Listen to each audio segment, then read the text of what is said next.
is now known as the Cola Wars. It was a fierce battle for market dominance. Number Fever was already a really popular promotion. It had been rolled out in America to great success. And so Pepsi decided to roll it out internationally, particularly in Asia. They thought it was the answer to their problems. They thought it could finally help them beat their biggest competitor.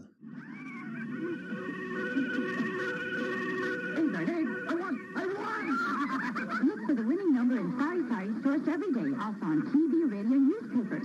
You could be a millionaire.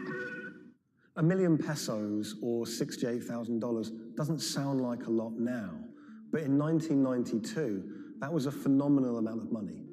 You've got to remember that in the Philippines at the time, the average monthly income was about $100, so $1 million pesos was wealth beyond anyone's wildest imaginations. Number Fever caught fire in the Philippines. Kids were saving up their pocket money to buy a bottle of Pepsi. Parents were squirreling away all of the bottle caps in bags. You would walk down the street and people were going through trash trying to find discarded bottle caps. It was a national phenomenon. Pepsi boasted that half the population of the Philippines was playing it. Number Fever boosted Pepsi's sales every month from $10 million to $14 million. It had a huge impact on Pepsi's bottom line. Number Fever quickly became number hysteria. Maids were being jailed for stealing their employers' winning bottle caps. There was even some murders over winning bottle caps. People were fighting in the streets over these caps. There were signs that there were going to be problems with Number Fever very early. Pepsi had rolled out the competition in Chile, and a garbled fax had caused some kind of problem with the winning number. They'd announced the wrong one in Chile, causing riots. There were signs that there could be big problems ahead if they didn't keep their eye on the ball. So in 1992, Pepsi decided to extend the campaign in the Philippines, and they announced that the competition would go on for a few more weeks.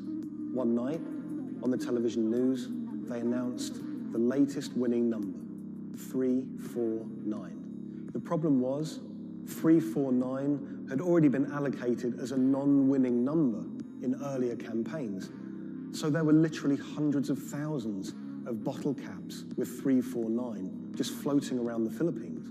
Hundreds of thousands of people all across the Philippines, thousands of islands, were finding winning bottle caps.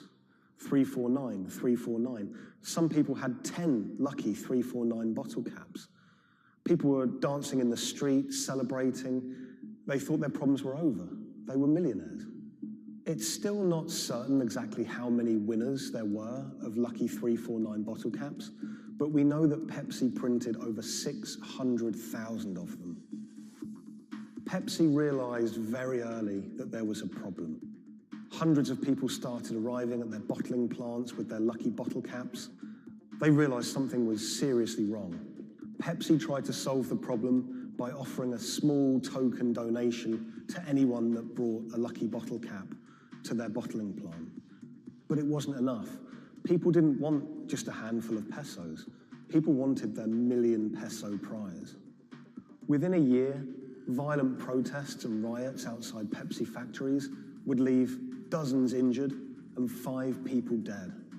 At one Pepsi factory in the Philippines, a grenade was thrown through the window. It killed 3 Pepsi employees. Anacita Rosario was a school teacher living near Manila in the Philippines. She was one of the tragic victims of this whole thing. She was walking to a nearby store to buy some rice one day when a Molotov cocktail was thrown at a Pepsi truck in a violent protest. It bounced under the truck and exploded. It killed her and an innocent bystander who was just a child and injured many others. When I was in the Philippines, I tracked down Anacita's daughter, Cindy, and her husband, Raul. It was clear to me that they were still very upset by the whole thing.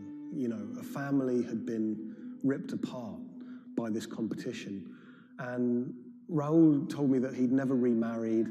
He'd told me that he'd gone to meet Pepsi executives after his wife was killed. And he was angry. He said to them, you know, this wouldn't have happened if it wasn't for you, if it wasn't for Number Fever. The biggest revelation from my reporting was rumors that Pepsi was somehow involved in bombing their own trucks. I found a newspaper report with a headline that said, "Pepsi goons bomb their own trucks." And when I visited the NBI, the police department in the Philippines, they presented me with documents and interviews with people who claimed that Pepsi had paid them to cause riots and to cause trouble outside their plants in order to destabilize the situation and to frame the owners of the coalitions that were fighting them to try and curry favor. I just thought that was so shocking. And of course, Pepsi denied it, but how bizarre that a company would be accused of bombing their own trucks.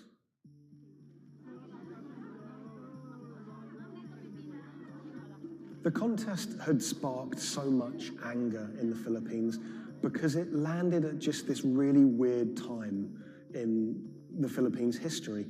It was during a crazy election that was racked with allegations of fraud. The Philippines was in a kind of love-hate relationship with America. They loved, obviously, the American aid and finances that was pouring into the country, but at the same time, they yearned for independence. They wanted to be their own country. Vicente Del Fierro was a local preacher living in Manila, and he hated the Number Fever campaign. Del Fierro thought Pepsi's Number Fever campaign was just one of the many ways that America was asserting its dominance over a third world country. He hated seeing his fellow countrymen get ripped off, in his eyes, by this huge multinational American company. He wanted justice. Del Fierro rounded up over 800 winners of 349 bottle caps, and he got them all together to sue Pepsi for over $400 million to be divided between those holders of lucky bottle caps. Del Fierro took money from some of the people who could afford it. They paid him 500 pesos to help with legal fees. But for people who couldn't afford the money, he would just represent them pro bono. The alliance is to build up pressure on Pepsi. And so you see people marching in the streets. So we have mounted our own campaign, even in the U.S. He flew to America and he hired two consumer lawyers here in America to take on Pepsi. He had a meeting at Pepsi's headquarters to try and resolve the problem, but he said he wanted to take it all the way to the highest courts in America. When those cases were heard in America, those courts decided that this was a problem that should be heard in the Philippines, not in America. Back in the Philippines, Del Fierro continued his case in the Filipino courts. At one stage, there were arrest warrants handed out for 9 Pepsi-Cola executives, which he saw as a big victory. We don't know if those arrest warrants were ever upheld, but it made newspaper headlines across the country. Pepsi did not take kindly to Del Fierro's campaign. They tried everything to shut him down. They sued him for libel. My father had to attend 3 times a month for a branch 145 and another hearing for the branch 113A, also 3 times a month. Also, there was a time my father was hospital due to heart failure. Still, he had to attend the 2 branch hearing. Otherwise, for not attending, the judge will issue warrant of arrest to my father. My father passed away January 13, 2010. After staying for almost 1 year in the hospital, he died of complication due to heart failure. After the death of my father, I was inspired to do the website. PepsiCo will be remembered for what they did to the consumer in the Philippines and to my father. When I reached out to Pepsi for comment for this story, they claimed that they didn't have access to anyone who was working at Pepsi that was around in those days. They also said that during COVID-19, they didn't have access to their documents about this, but you know, they were very careful to say that they were sorry for everything that happened, and we do know that Pepsi did try everything to try and make this right. The Pepsi number fever disaster cost the company millions. We know that they paid up to $10 million in those goodwill payments, but the financial effect could be much greater.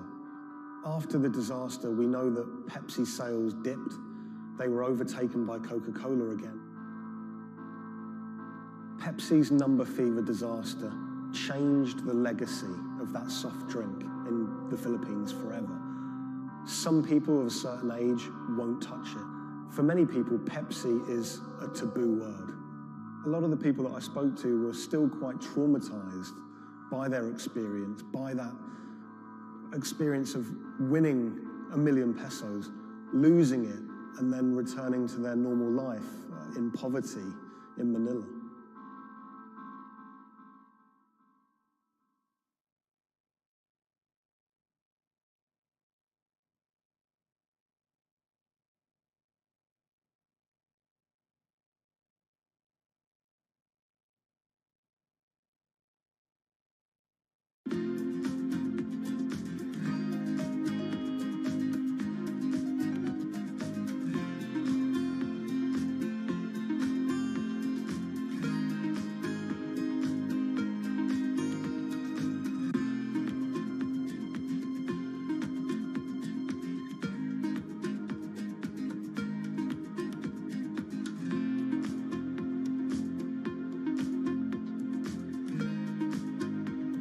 When the news of the bombing came out, it was a massive story in Germany. We are following some breaking news coming to us out of Dortmund in Germany. It was covered by all the media outlets. 3 roadside explosions triggered at the same time last night as a coach left its hotel in the south of Dortmund. Public figures commented on it. We should not let them affect our life, whoever it was. The media echo went far beyond Dortmund.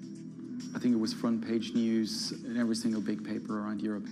Everyone thought of like a terrorist attack, and people were scared that throughout the city in Dortmund there was more attacks to be happening. Unbeknownst to investigators, just after the bomb went off and the players of the team were shell-shocked, the person who had masterminded the attack was actually sitting in the hotel eating steak and sweet potatoes.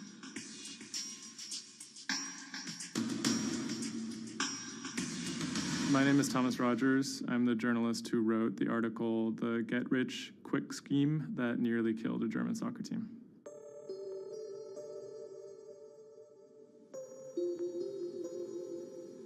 Dortmund is a mid-sized city in the western part of Germany in a state called North Rhine-Westphalia. And it's a former industrial city that's kind of fallen on hard times in the last few decades.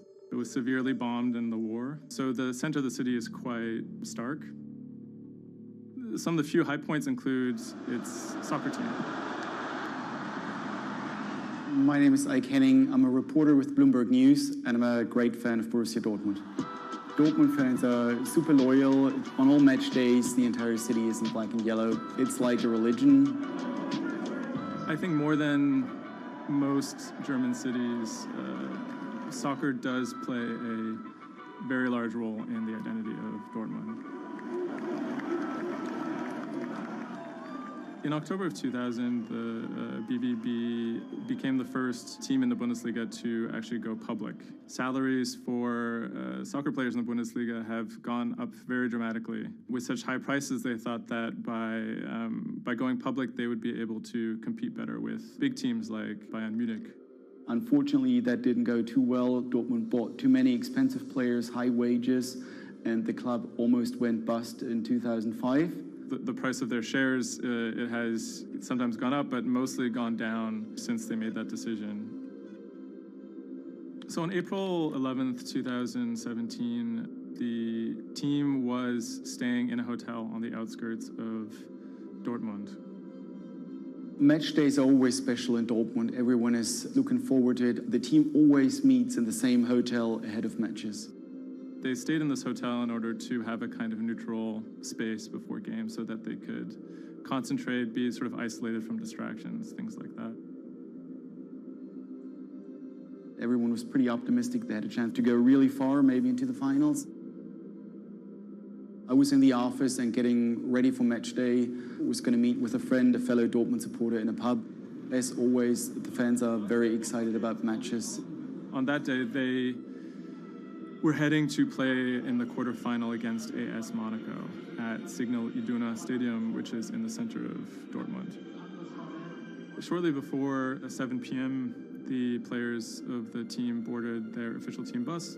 When the bus took off the parking lot of the hotel and turned on the street, there were three detonations, 3 bombs that exploded and hit the bus of Dortmund. 3 explosions occurred close to the Borussia Dortmund team bus. The B team bus had just left the hotel. The explosions destroyed 2 windows in the rear part of the bus. People screamed, people jumped to the ground. The fellow Dortmund fan I was supposed to watch the match with, he called me and said, turn on the TV, there was an attack of the Dortmund bus. And I thought he was like, that was impossible. Some of the players screamed at the driver to keep driving as fast as possible because they were worried that people might storm the bus. German investigators say the explosive devices used in the attack on the Borussia Dortmund bus contained metal pins, and that one had pierced a seat headrest. Unbeknownst to the team members, the actual mastermind behind the attack was, as they were disembarking the bus, was actually eating steak and sweet potatoes at the hotel they had just left. Authorities are attempting to verify a letter left at the scene claiming jihadists were behind the attack. Because there had been a series of attacks by Islamic terrorists in Germany and Europe, there was widespread suspicion in the media that this was another Islamic terror attack. 3 letters were found at the site of the bombing that took credit for the attack on behalf of Islamic State. There were, however, reasons to doubt this particular narrative. Would actually be a surprise if ISIS were actually part of this attack. Possibly could be employed by other groups like the far right wing to try and shift the blame. The letters had some strange qualities. They were written in a strange German that used big, sophisticated words, but had basic grammar mistakes, as if someone was native German speaker but pretending to be a foreign person. Federal investigators have detained 1 man suspected of links to Islamist terrorism, one of 2 suspects whose apartments were raided this morning. Shortly after the bombing, a man in Austria named Rudolf, who was a big BVB fan, he noticed that something strange was going on the stock market related to the team's shares. He emailed the lawyers of BVB, who then forwarded that email on to investigators. The email stated that someone had bought 60,000 BVB put options, a wager that the value of the shares of the team would fall below a certain amount at a certain date. Why would someone buy that ahead of a match and then 3 bombs go off? Something isn't right here. For the person to make money off of that, it required the stock to go down quite a bit in a fairly short period of time. And it wouldn't just be the team losing a match, it would require something much bigger than that. There was another big red flag about this purchase, which is the fact that it had actually been made, number one, on the day of the bombing, but also from an IP address that had been traced to the actual hotel where the bombing had taken place. When 3 explosions targeted the bus carrying the Borussia Dortmund footballers on April the 11th, written notes left at the scene claimed the attack was the work of ISIL. The truth, as is now alleged, is remarkable. On April 21st, the police arrested a man in a southern German city called Tübingen. He was on his way to work, and his name was Sergei Benagold. He seemed like an unlikely suspect because he had no known connections to the Islamic terror world. He didn't seem like a far-right extremist. He didn't seem like a left-wing extremist either. He seemed to be a completely unremarkable young man. A 28-year-old German-Russian man, named only as Sergei W., stayed in the same hotel as the players on the night before the bombing. He specifically requested an upper room overlooking the bushes where the explosive devices were hidden. The media dissected why he would do that, what was his past. He had been inspired by the 2015 terror attack in Paris. And he noticed that in the aftermath of the attack, the stocks of French companies went down. And he believed that if an attack took place that was directed at a specific company, that the decrease in stock price for that company would be even more dramatic. It never occurred to anyone that someone would do that out of greed. We now know that the suspect bought 3 different derivatives on the Borussia Dortmund shares. With all these derivatives, he bet on falling shares. The suspect bought the majority of these financial products on the 11th of April, the day of the attack. If the plot had been completely successful and the stock had reached a value of 0, Venergold would have made up to 570,000 euros, or the equivalent of about $608,000. Ultimately, the plan completely backfired. The attacker, Sergei Venergold, didn't make any money. In fact, he lost money. In court, he would be extremely quiet. He usually kept his hands clasped together. One of the lawyers actually commented that he had never seen a defendant act so calmly. Venergold had served some time in the German military. From that information and from online research, he was able to figure out how to assemble remote detonated bombs that would do what he hoped to do. There were a few days of extremely emotional testimony, including the soccer players who described doubting whether or not they could ever play another game again. It brought everything back up, and it didn't quite help them to kind of process what was going on. Throughout it all, he sat there completely silent. The big mystery that was swirling around the trial was the question of why. He may have simply done it because he wanted to impress a woman. Rebecca is a young woman who has a very troubled home life. She ultimately sees her relationship with Venergold as an opportunity to leave that troubled home. Venergold is a Russian immigrant to Germany.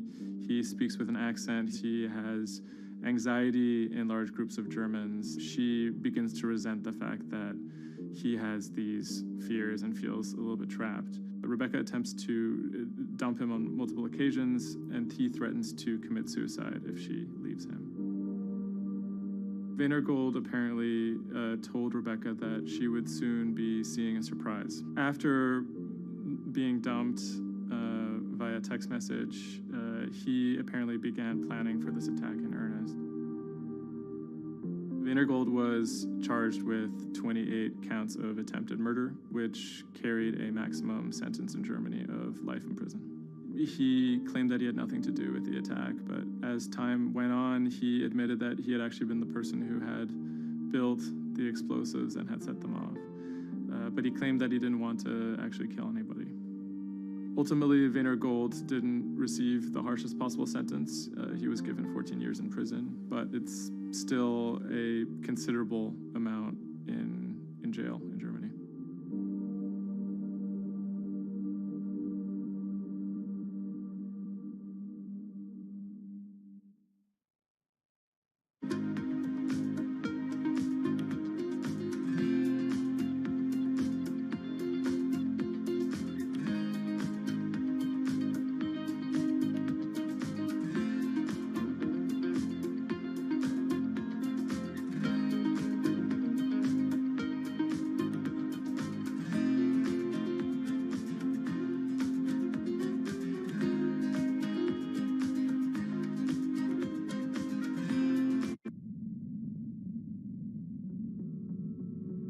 The threat of an asteroid hitting Earth is very real. If it's big enough, it's also very final. These are very, very infrequent events. The probability is not 0, though. A blinding flash of light streaking across the sky. about 100 tons of space rock falls on Earth every day. Most of it is so small it burns up in our atmosphere or lands unnoticed away from major populations. No human in the past 1,000 years is known to have been killed by a meteorite, and according to NASA, no large object is likely to strike the Earth any time in the next several hundred years. However, one thing is certain: we haven't found them all. There are thousands out there, and we don't know where they are.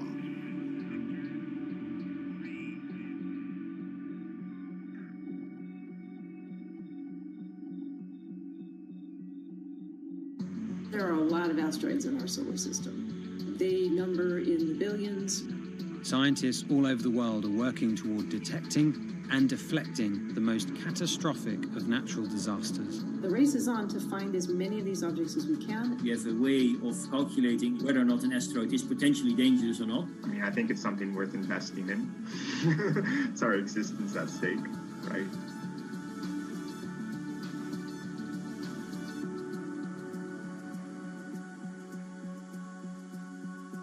Amy, let's get this one out of the way. It's probably the question you get asked the most, but how scared should we be?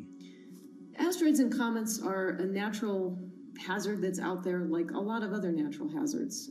These are very, very infrequent events, these collision events, where an object actually impacts the Earth. The most important thing that we need to know about asteroids is when the next impact is going to happen and how bad it will be. What we know is that an object that's about, say, a kilometer across is capable of causing very, very wide devastation across the planet, really, truly global devastation. The object that wiped out the dinosaurs was somewhere in the neighborhood of 5 to 10 kilometers across, so even bigger than that. At a kilometer, it's still going to be very bad and it will have global effects. For objects that are capable of causing what I would call sort of regional damage, kind of a large major metropolitan area, a city and its surrounding environment, sort of around 100-ish meters. It depends on the details of the composition and so forth. By the 1980s, NASA was cataloguing near-Earth objects. In 1994, stargazers watched as comet Shoemaker-Levy 9 hit Jupiter. The resulting zone of chaos was estimated to be as large as the Earth, and the event became a turning point in the search for asteroids and comets in our solar system. In 1998, Congress tasked NASA with finding 90% of asteroids and comets 1 kilometer wide or larger. Soon after, Hollywood blockbusters Armageddon and Deep Impact brought attention and fear to the masses. The great news is that the vast majority, more than 90% of all the really large 1 kilometer near-Earth objects have been found. The challenge now is working down to these smaller sizes that are still quite capable of causing a lot of damage, but they're just harder to spot because they're fainter, they're smaller. Can you give us a sense of how many are out there in our solar system? We know that there are a lot of asteroids in our solar system. They number in the billions. Most of them, however, are between Mars and Jupiter in what we call the main asteroid belt. This is a region of space where most of the asteroids in the inner part of our solar system live, and they stay there for many billions of years. There is another population, though, that kind of leaks inward and gets into the region somewhat close to the Earth, and we call these near-Earth objects. We think that there are millions and millions of near-Earth objects that are out there in the total population. As of today, we know of sort of around 20, 25,000, something like that. When we first spot an object, we really know very little about it. We just see something moving across the sky. So all you get is just sort of a handful of snapshots, just enough to be able to tell that this isn't an asteroid that we've already seen before. And then once we can calculate the distance to it, we can now start to make predictions about its true size. Is it large or is it small? So we have a lot of information that we have to get pretty quickly to really understand what's going on. Finding asteroids is just one piece of the puzzle. Planetary scientists are extremely skilled in determining the orbits and speeds of asteroids based on relatively small amounts of data. NASA runs simulations of the trajectories asteroids could take, which is useful but time-consuming. A team of scientists in the Netherlands have found a way that could buy us more time. Our method is very quick. So you can very quickly get an assessment of whether or not the object is dangerous or not. If you look at the classical way of determining the danger of an asteroid, it may take days of computing time on very big machines to determine this hazardousness. The current problem is that there's just too many asteroids out there to spend a huge amount of computational power on all of them. So the neural network allows us to focus on what really could go and pose a hazard to Earth. A neural network is a computing system that mimics the way the human brain operates to find underlying relationships in a set of data. By training the network in this way, you train it in recognizing those objects that are most likely to hit the planet. And once it's trained, you can apply this network to all the unknown asteroids. And then you can make a selection and saying, hey, these are the ones which appear to be having orbits similar to the ones which we know are hitting the planet. That doesn't mean that they do, but it only means that they look very similar to the ones we know they do. What else did you find? Should we be particularly concerned about anything? One thing that we did find is that our neural network was able to go and identify a handful of asteroids which weren't considered potentially hazardous, that when we went and integrated them forward in time, they came quite close to Earth. We find a handful which were not detected before or not considered being dangerous before, and we think they are potentially dangerous. It's very hard to simulate kind of going forward in time an asteroid that's going to hit Earth because, well, the Earth is really small. And space is really big, and then you have to have very exact parameters to shoot an asteroid that goes and hits exactly Earth. And then Simon had the ingenious idea of not even trying to do that and just launching the asteroids from Earth's surface and integrating backwards in time. It's very hard to make it hit.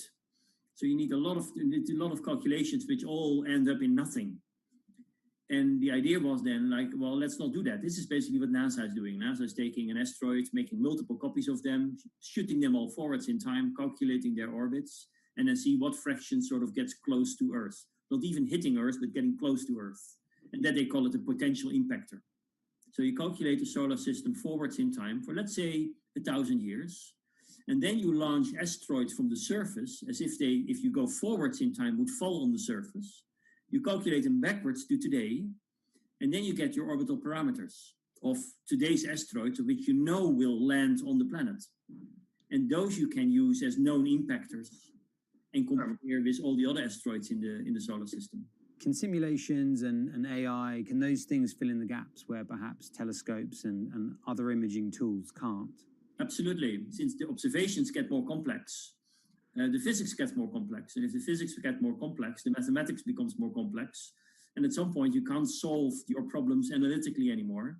And then this is where the computer comes in. Now we have this trained neural network. We have a way of calculating in a fraction of a second whether or not an asteroid is potentially dangerous or not, and therefore deserves more attention or more time to spend on for really finding out if it is dangerous. When it comes to hunting asteroids, time is critical. What we can do about a potentially hazardous object depends a great deal on what we know about it and how much time we have before the encounter. We'd really like to find them when they're decades away, because the more time you have, the more options you have, and the less energy it takes to move an object aside. It also means we might not have to resort to launching a nuclear warhead at an asteroid. Until recently, pretty much our only choice. That's an option of last resort, in my opinion, yes. We have lots of options available. You can just simply bump into the object and just nudge it out of the way. That's one possibility, and that's kind of, in a way, sort of the simplest thing to think about, just nudging it off its path a little bit with, a massive object, a spacecraft, let's say. It's just kind of like bowling, if you will. If you have a long time or a long stretch of runway in the lane, just a very small twist on the bowling ball will make a big change in where it ultimately ends up. Another option would be something where you take a very big, massive spacecraft and you park it next to the object and you use the force of gravity as a towing rig. That takes longer, though, and you need to be able to send a pretty massive spacecraft, and it obviously depends a lot on how big the asteroid is. Other options start to get more and more complicated, and they range from painting one side of the object a white color and painting the other side dark and then letting the pressure of light sort of perturb its orbit. In a departure from the lab and computer simulations, NASA has real plans to rehearse kinetic impact deflection. In 2021, the agency will launch DART, the Double Asteroid Redirection Test mission, which will intercept a 160-meter asteroid in 2022. Better to practice now before we have to deal with an actual threat. In the meantime, discovering asteroids is our best bet. Thousands of scientists and amateur astronomers around the world make up an informal network that survey the heavens. But that may not be enough. NASA wants more resources to map our solar system and better technology. We need to ramp up our network of sensors, and also we need to just continue to strengthen our network of international observers so that we can get follow-up, because we find these objects when they're distributed all over the night sky. Once we get more observations, we get better data, we can make better predictions. If you look at the big impactors we have had in the last, let's say, 20 years, or maybe 30 years, 50 years, most of them we haven't seen coming. So the danger, the real danger, I think, comes from the objects we don't know about, and not from the objects we do know about. This particular natural disaster, like a lot of natural disasters and like climate change, is a problem of the global commons. So the thing that we risk collectively is that it sort of then becomes nobody's problem, and nobody takes ownership over it. The asteroids are all over the sky. They just truly cross boundaries and borders with a second's notice. I kind of imagine in the future, maybe lots of small satellites around the Earth that are always going and looking outward. I mean, I think it's something worth investing in. It's our existence at stake, right?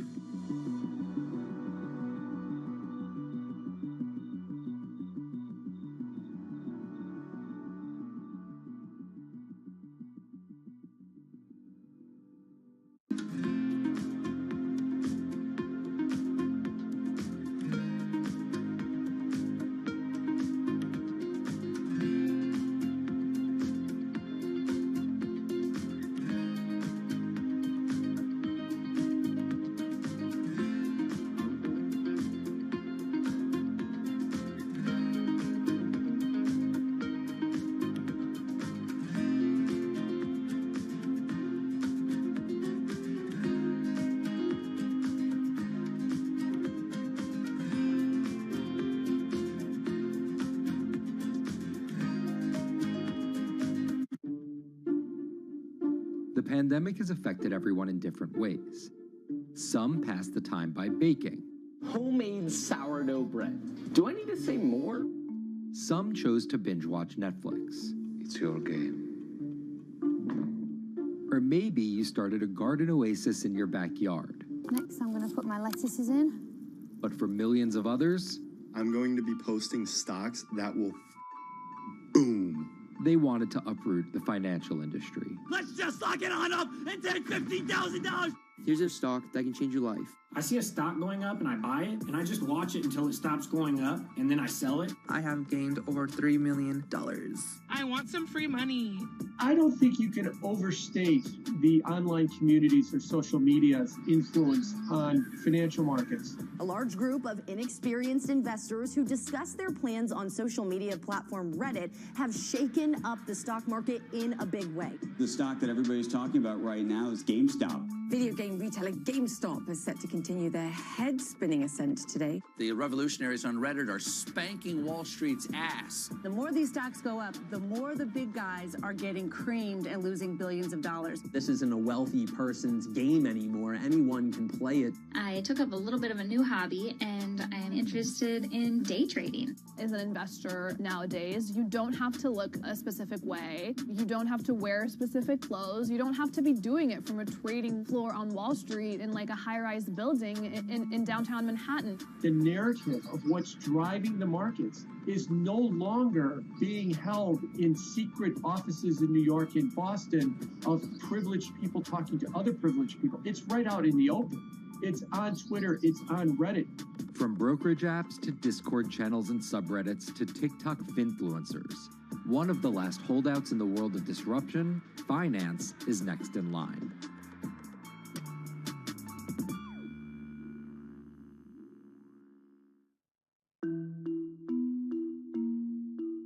investing should be as ubiquitous as shopping online. That's Vlad Tenev, the CEO of Robinhood, the online brokerage app, talking about how he wants his app to disrupt the world of stock trading like Amazon disrupted the world of home shopping. And I think that speaks to exactly the mission that a platform like Robinhood has, which is to democratize investing. Robinhood was started in 2013 by Vlad Tenev and Baiju Bhatt in, where else, Silicon Valley, as an alternative to the big brokerages, but with one big difference. As they were building the social network around finances for people, they realized that there was a gap in the market and that free trading could become something that they could bring to the markets, they could disrupt the industry. While no-fee trading is industry standard today, it was unheard of when it was first introduced. The online brokerage industry was really innovative when they came on the scene 10, 15 years ago, but they kind of stopped innovating where you haven't seen those commissions come down beyond $5 or $6 or $7. Robinhood think that by offering zero commission that they're going to push people onto this platform. And on top of no-fee trading, the customers Robinhood was courting have been long overlooked in the world of finance. So the typical customer of a Charles Schwab, for example, is putting a lot more money in that brokerage account than the typical customer at Robinhood. Even today, with all of its popularity, the median account size is about $240. There's Fidelities in the Schwabs, in the E-Trades of the world. They look down their nose at those kind of accounts. I don't want a $1,000 account. They're just a headache. I want a $100,000 account. And this is key here, right? Because the thing about Robinhood that's different than every other single brokerage platform is how easy it is to use. The design of the Robinhood app really has in mind a user who might be coming at this absolutely cold. The fonts are very well sized, the shapes, the colors, all of that is something that the founders of Robinhood paid really close attention to. And by creating an interface that catered to a newer investor, they were able to gather a pretty healthy group of customers. And by 2019, they had about 10 million customers. Those 10 million customers were a huge success story for Robinhood, but no one could have predicted its explosion after the arrival of COVID-19. Remain indoors to the greatest extent, and 100% of the non-essential workforce must stay home. What we saw when the pandemic hit was the growth of Robinhood users absolutely turbocharged. And oddly, you saw this surge in interest in stock trading. Then they saw the absolute surge in 2020 in customer growth. And now, by many accounts, they have more than 20 million customers, which is pretty extraordinary. So the next step for them is to figure out how to monetize those users and how, even with their small account sizes, to get them to grow with the company and, as it releases more products, come along with them.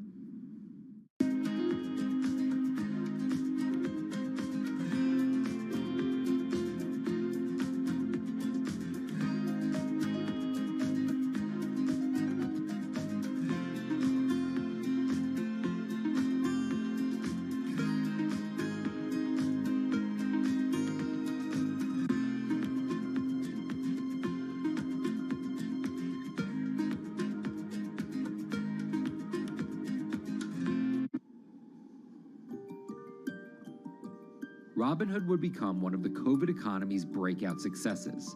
Robinhood traders, as they're called, became the shorthand explanation for the frenzy of often speculative retail investing after the pandemic lockdowns. Kids wake up in the morning, they go on Robinhood. They're, in the shower, they check Robinhood. Kids are learning how the stock market works at 18 while they're at school, checking their phones in between classes because notifications pop up telling them what their stocks are doing that day. With these new tools, millennials and Gen Z are investing in the market in ways their parents could have never even dreamt of. That is sort of key when we talk about the divide between older and younger generations, is that The younger generation was exposed to so much more information and tools at their disposal to do what they want in the market. The older generations, you never had the technology or the cost structure that you could play the markets like you can today. So you were stuck with giving your money to a professional investor and paying them a fee to do it. When I speak to young kids, they tell me, I'm making mistakes, I'm losing money. I'm not a perfect investor, but I'm 18, and by the time I'm 30, which will be, 10 years from now, I'm gonna have interacted with the markets for a decade. And so it's a learning experience more so than anything else. And you can look at it and you can say, wow, that's risk-taking, that's dumb, but if you could possibly shave 10, 20 years off your working life versus adding 5 years, I don't think you can fault people for that. But Robinhood is only part of the puzzle. Sure, you can trade on it, but without research, information, and data, you're just blindly throwing darts at different stocks and hoping to strike it rich. Wall Street forever has always run on what we now call narratives or memes. People telling rumors to each other have been around for 100 years. On Wall Street, information is its own currency. Historically, either you had it or you didn't, and the people who had it had a huge advantage. In the past, those narratives and memes didn't have a network effect. It would be one person telling another person over the phone. In fact, when I broke into this business in the 80s, a lot of people used to complain that they weren't on the call list to get those ideas. Social media changed all of that. Fast forward to 2021, that's being done on the internet now. And that's being done on Discord and Twitter and StockTwits and Reddit. And the impact is very similar, but orders and orders of magnitude larger. As social media has played a bigger part in our lives, it's also played a bigger and kind of more important role in how people find investing ideas online and on these platforms. How do those ideas spread? On TikTok.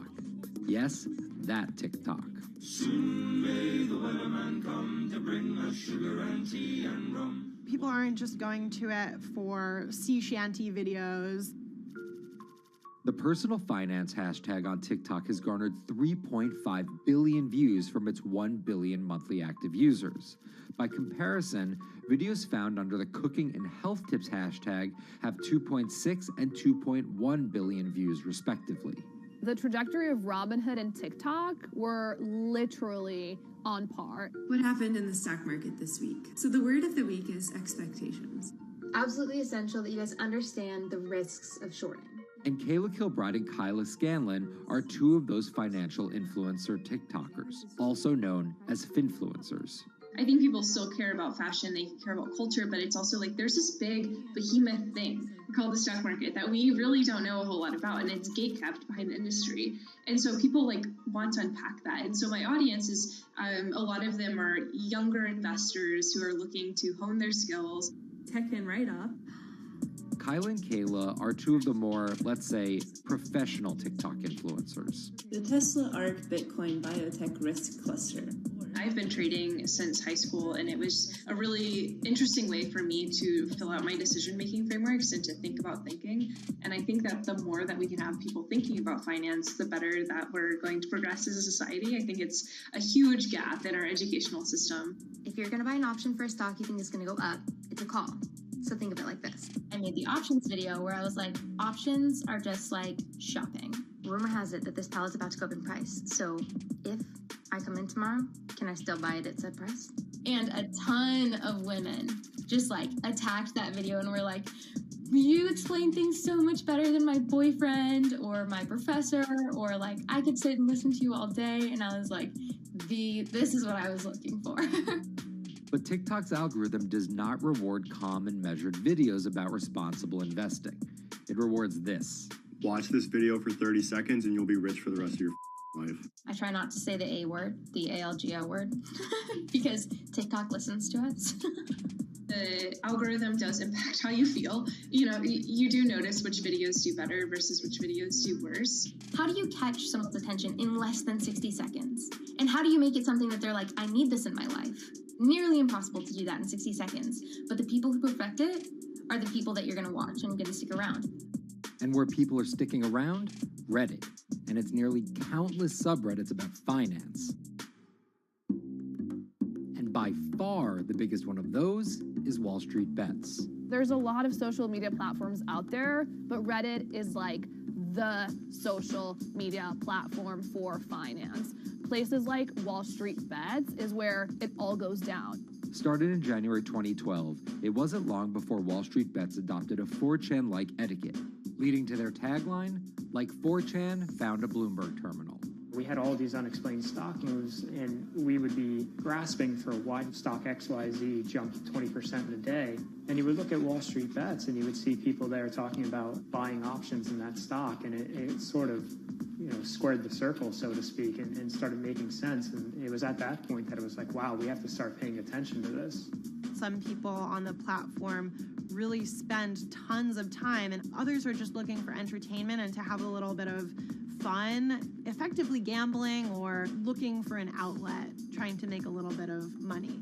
Then on top of all of that, there were stimulus checks. Now, clearly, this money is going to people who need to use that to eat, to live, but there's a lot of people who use this money to invest in the stock market.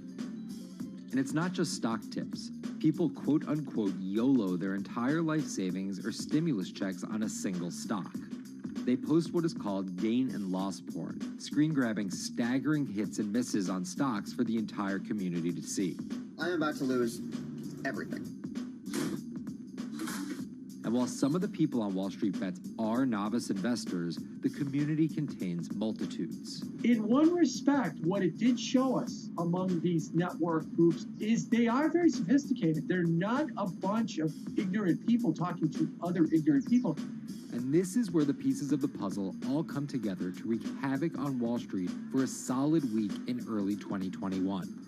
It's pretty clear that the combination of more people having retail brokerage accounts and trading apps and more people being stuck at home looking for some kind of entertainment and some kind of community online came together in this very singular way. What came together is GameStop. Let's go back to the beginnings of what happened with GameStop a couple of years ago. On the boards like Reddit and StockTwit, a lot of people were talking about GameStop as being attractive value. Some of them are even, Wall Street alums who left the industry and now still have access to tools that they can use to improve their financial well-being and make very good decisions. And I think Roaring Kitty is a perfect example of that. GameStop is one of the most compelling asymmetric opportunities in the market today. Really, I don't understand how you could disagree with that. At the same time that this crowd was talking it up, the hedge fund institutional crowd didn't like this stock at all, and it had the largest short interest of any stock in the New York Stock Exchange going into late 2020. Short selling is a bet that a stock price will fall, and it's a fairly simple concept. An investor borrows a stock and then sells it. The investor is betting on buying the stock back later for a lower price, before returning it to the original owner, pocketing the price difference. What a short seller would tell you is that they almost act as a policeman in financial markets, or they're at least looking for companies that aren't what they say they are. And that can range anywhere from an outright fraud that some short sellers try to expose to just a company that's not worth as much as investors think it is. The problem is, if the stock price rises, the short seller has to come up with the money to buy the stock back. And the more it rises, the more it costs. And that's what's called a short squeeze. And the hedge fund Melvin Capital was on the wrong end of that squeeze. Melvin Capital lost over 50% of its money in the month of January alone, just from being caught in the short squeeze of the stock. This is where the disruption comes in. One of the most wild stories you're ever going to see. GameStop shares absolutely going nuts. In less than a year, the company's stock has jumped from less than $3 a share to almost $350. Cheers, everybody! Roaring Kitty has turned $50,000 or so investment into some $14 million. Whoa! Investors all over social media use the free trading app Robinhood to wreak havoc on Wall Street. They're actually piling on into some of these stocks to really hurt the professional short sellers. and they all used Reddit, Twitter, TikTok, and Discord to tell one another to keep buying and, quote, hold the line and not sell GameStop. People are getting cheerleaded for jumping in, buying at the highs. They're saying, keep going. And it was working too, until Thursday morning, the trading app Robinhood sent out this tweet. In light of current market volatility, we are restricting transactions, including GameStop. People were really angry. Robinhood was supposed to allow the regular people to play the same game these big boys are playing. But instead, we were all taken for schmucks, and they screwed us. Shares of GameStop are jumping again now that retail investors are being allowed to buy shares of the stock. But what we learned is that when people organize online, they have the ability to disrupt the market. And it was a big sign. The ivory walls of the institution aren't as powerful as maybe the institutions thought them to be. I don't know if pumping up GameStop was the best use of billions of dollars, but I think that as a signal to society, it was pretty interesting and powerful. the GameStop saga was so impactful that both Vlad Tenev and Roaring Kitty were called in to testify before Congress to clarify each of their roles in the saga. One thing that's emerged from the congressional hearings is that they're interested in how retail brokerages make money and whether they're keeping the best interest of their customers in mind, but it's pretty fuzzy as far as what they would actually do as a result.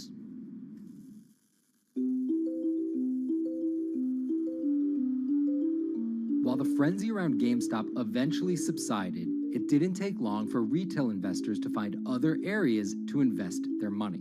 Take a look at Bitcoin going bananas over the weekend. Bitcoin forms a brand new all-time high. It was after GameStop started to drop that we saw Bitcoin really go up to over 60,000. How much further does this rally have to run? It's compelling to say that money shifted from one venue to the other. While correlation doesn't equal causation, there's a chart out there showing an inverse correlation on meme stocks going down and cryptocurrencies going up. There's definitely an aspect where people are making money on stocks and then moving, they're agnostic, they're not hedge funds. They can invest wherever the hell they want. It's a classic sort of momentum trade. They're going to wherever the winners are and they're willing to jump on and, ride it. So whether it's meme stocks like GameStop, meme coins like Dogecoin, or entirely new ways to invest in art like NFTs, the new kind of retail investor is making its presence known. Over the next 10, maybe 15 years, you're going to continue to see, whether by choice or by force, that baton go from older generations to younger generations. I don't think any single app is going to be the thing that disrupts. I think people are the disruptors. How people get ideas about what to invest in has become increasingly entwined with social media. And as social media companies govern more and more of our lives, the fact that now they're tied in more intimately to people's wallets is something that we might want to understand better. Usually what disruption, I think, means is technology comes in, whether it's blogs to the newspapers or online retailing to brick and mortar. They come in and they're in the same business, but they just do it in such a gigantic cost savings that it causes everybody to switch. Well, that's the risk that happens here, is that it's so much cheaper to just manage your own money. We're not there yet, but costs and conveniences are moving in that direction. So I'd say, Wall Street, you haven't been disrupted yet, but you could be in the coming years, and that the final chapter on this story hasn't been written.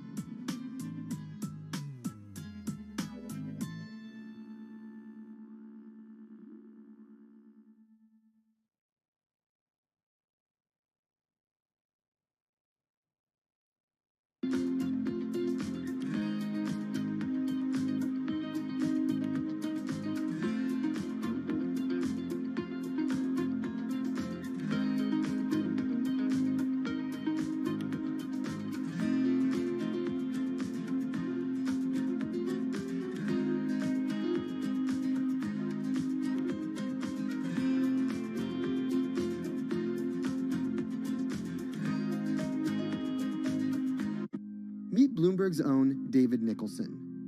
Now, his happy place is out in the field, on the open road. But like the rest of the world lately, he's been working from home a lot more than he's used to. COVID-19 has prompted a massive urban exodus as professionals of every ilk yearn for more space to live and work. As a result, rural areas have exploded, and they're poised to experience a resurgence as more and more families pack up and leave the big city to try out life in the burbs. But there's one problem with that. Not all internet speeds are created equal. Anyone who might need to upload or download large files for a living may not want to pack up and move to that cabin in the woods just yet. Now, David's house isn't a cabin, but it is in the woods, and inexplicably, his internet is workable. My internet is okay. I pay a lot for it. It's around $140 a month. The download speed's great, and the upload speed is terrible, which is really bad for my work because I have to upload these massive files. But I'm definitely one of the more lucky ones in this community. Just a few miles down the road, my buddy has awful internet. It's usually under 2 down and under 0.2 up, so it's often unusable. Some days it's around 1, and other times it'll drop down to about 0.2, 0.3. I just want to be able to have internet at my house without having to go outside the normal ways of acquiring internet. It's really frustrating. We're literally a few miles away from downtown, and it just cuts off. This is a problem, and the solutions are not there yet, because getting high-speed internet in rural areas en masse is something our providers may simply not be ready for.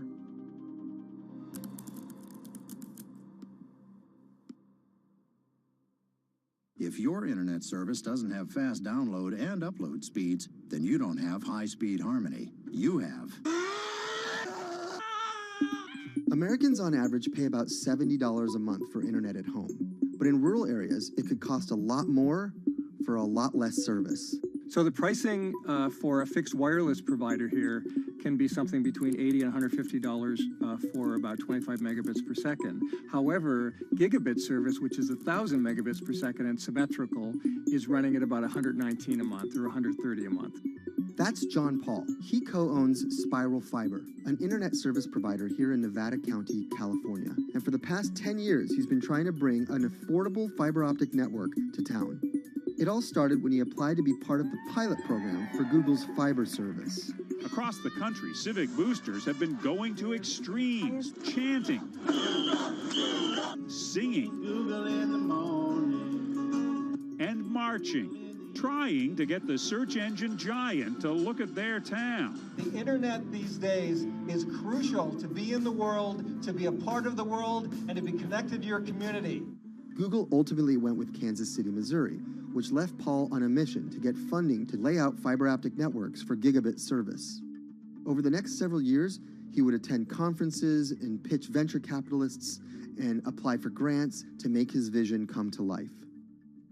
One of the biggest roadblocks to building infrastructure for the internet here in the United States are the existing large providers. They have their land staked out. They would prefer that nobody come in and compete against them. In 2013, we applied for a grant. We went down and met with the commissioners at the California Public Utilities Commission. It was an arduous process to get funded, but we finally did against all odds. We got a $16 million grant, and then we went out to seek venture capital. Then, in March of 2020, the pandemic hit the world. Everybody got locked down, and everybody came home, and everybody started using the internet. And I remember seeing on one of the local fixed wireless providers' websites, they've said, hey, we know you're all staying home, but please don't use too much video, and please don't use too much bandwidth. And I thought, that doesn't work. The U.S. connectivity gap is far greater compared to countries that are considered its peers economically. Some developing nations actually have better internet than rural America, like in Kenya, which has a state-of-the-art fiber optic network fed in from their coastline. The American connectivity gap does largely affect rural areas that are either outside of service coverage or simply prohibitively expensive. This is Rebecca. She and her family moved to Nevada County just a couple miles down the road from David. They took for granted that high-speed internet would just exist in the area, and it's not something they even bothered to check on before buying their house. Turns out, all they got was dial-up. We wanted to move where we had a little more space, room for the kids to run around, just be out in the mountains a little bit more. Having come from a bigger city area where Wi-Fi is pretty readily available, we hadn't really considered that in our purchasing of the house, whether that would be an option or not. When school started, and now that we are remote learning with our children and we're doing everything from home, we didn't have the option to do that at our house. So every day when school would start, we'd have to pack the kids up and we'd go to my in-laws' home. They have a little cabin up in this area that does have Wi-Fi already. Rebecca's situation is the norm in rural America. According to data from the Federal Communications Commission, just 4% of urban Americans lack access to broadband internet. That's compared to almost 40% of people who live in rural areas. While that was the case, there were also racial and socioeconomic divides in terms of who had that access. In addition to that geographic difference, low-income African-American students, Latino students, and first-generation college students were more likely than others to have only one device at home that's shared among multiple siblings and or lack access to that actual connection. For most American towns, there's also a lack of competition, forcing internet prices up. And large providers like AT&T and Comcast aren't incentivized to expand service to these rural communities. This is how Xfinity makes life simple, easy, awesome. So in our area, we have a small imprint of Comcast, but they're not going to go out to the more rural areas. It's just not cost effective for them to do it as a large company. In order to lay fiber cable, you're actually physically digging trenches into the ground. And for internet service providers, they're primarily focused on maximizing their profits. And so the fewer customers you have, in any square mile and the more fiber you have to lay, that's just kind of harder to pencil out from a purely economic standpoint. AT&T released a statement on the matter, expressing the need and desire for government assistance to fund fiber optic expansion to areas deemed unprofitable. Comcast released a similar statement encouraging more public-private collaboration on this effort. Federal agencies do offer grants to help communities build broadband networks, but many have argued that there's not enough flexibility on how to use these funds.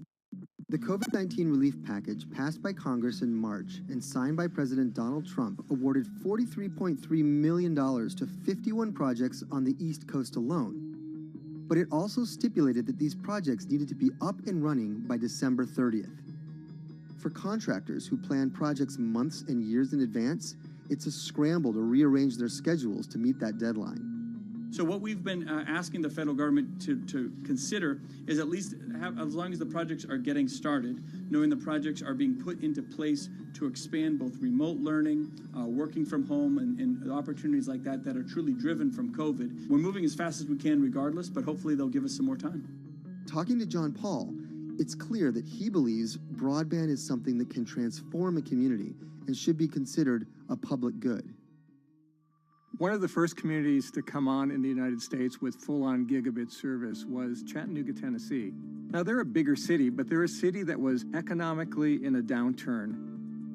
In the last 15 years, the city of Chattanooga has turned around in an amazing way. It's a nexus for young people to move to. It's a place where technology happens. It's not just about logging on to Zoom, to connect with your colleagues who might be in New York City. It's also your ability as a small business, operating in the town of Nevada City or wherever it may be to, quickly upload your payroll documents or something onto the cloud, or to quickly, swipe a customer's credit card. There's just some really basic business functions and mechanics that I think people in big cities really take for granted, and that are just going to be a much bigger challenge for small business owners in rural areas.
Historically, the marginalized people, you call them as untouchables or Dalits, they have been kept away from the center of the knowledge. Once you are born into a caste, it is very difficult for you to grow beyond that. You are stuck in that identity.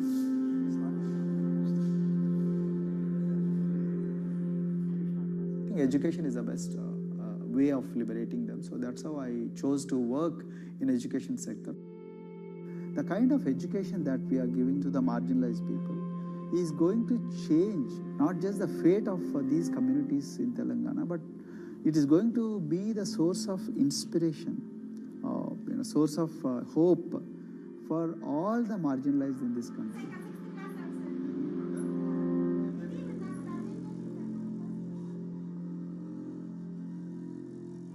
Greatest flight in India is the system of caste. For generations of Indians, the social code known as the caste system has defined how people earn a living and whom they marry. Although outlawed 7 decades ago, castes remain a significant factor in deciding everything, from family ties and cultural traditions to educational and economic opportunities. Dalits, people who are on the lowest rung of the caste system, constitute almost 1/5 of India's population of 1.3 billion. Not able to afford the high tuition of private schools, many are forced to attend government-funded institutions, which in the past have suffered from poor infrastructure, lower education standards, and high student-to-teacher ratios. But Dr. Praveen Kumar is trying to change that.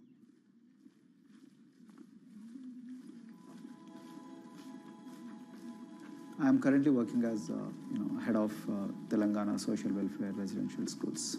So totally above 400 schools I manage. These are all residential schools for the students who are historically marginalized but talented and then poor.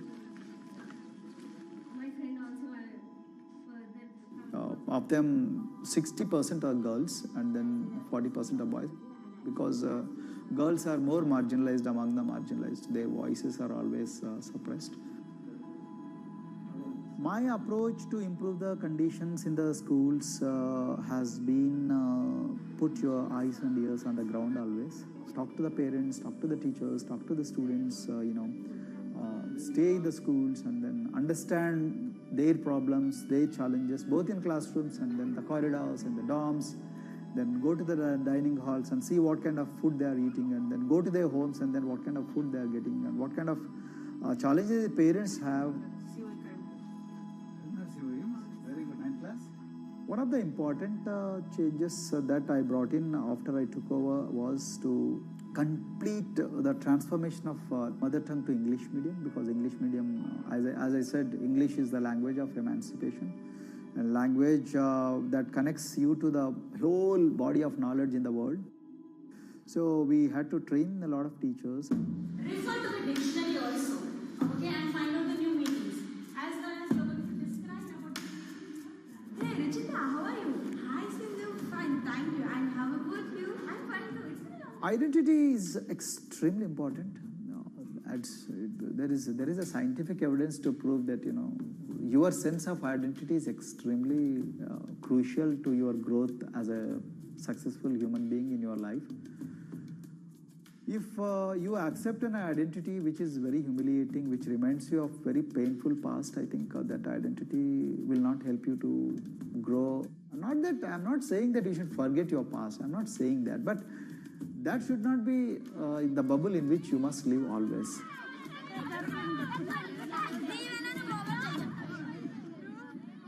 Sweros is an alternative identity. S stands for state, W stands for welfare, Aero, SW and then Aero is Swero. So the idea is your dreams have to be skybound. So that is what we are trying to achieve by changing the identities. Like, you say, I'm a Swero and I aim to be a doctor. I am a Swero. I aim to be a top-notch engineer. I am a Swero. I aim to be a top bureaucrat of this country. I'm a Swero. I want to be a very good actor or, a musician in this world. So these are the positive images that are associated with identity.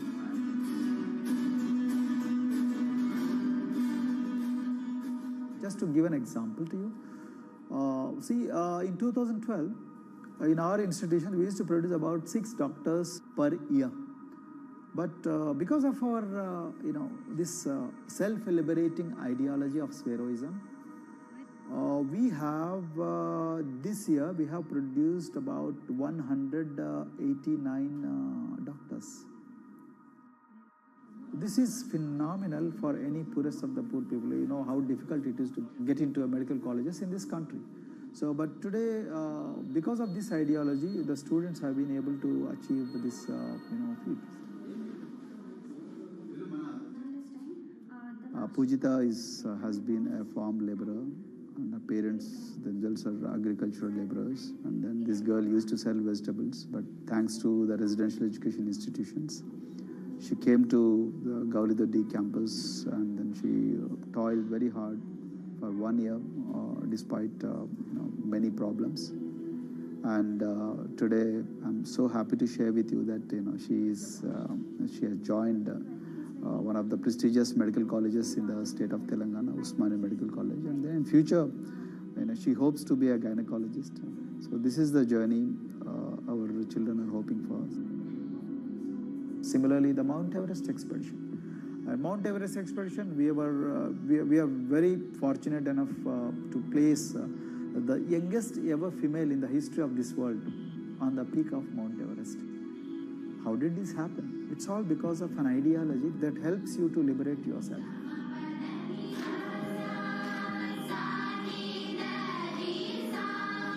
We brought a lot of extracurricular activities, and most of them got institutionalized now. So, for example, music. Similarly, the games. We have so many coaching academy. We have boxing academy, we have wrestling academy, we have handball academy. So we have, kabaddi, the traditional Indian sport. We have golf. We have introduced the golf also. Like golf is generally played by so-called rich people, but today even poorest of the poor people also are being trained in golf in our schools. Wow.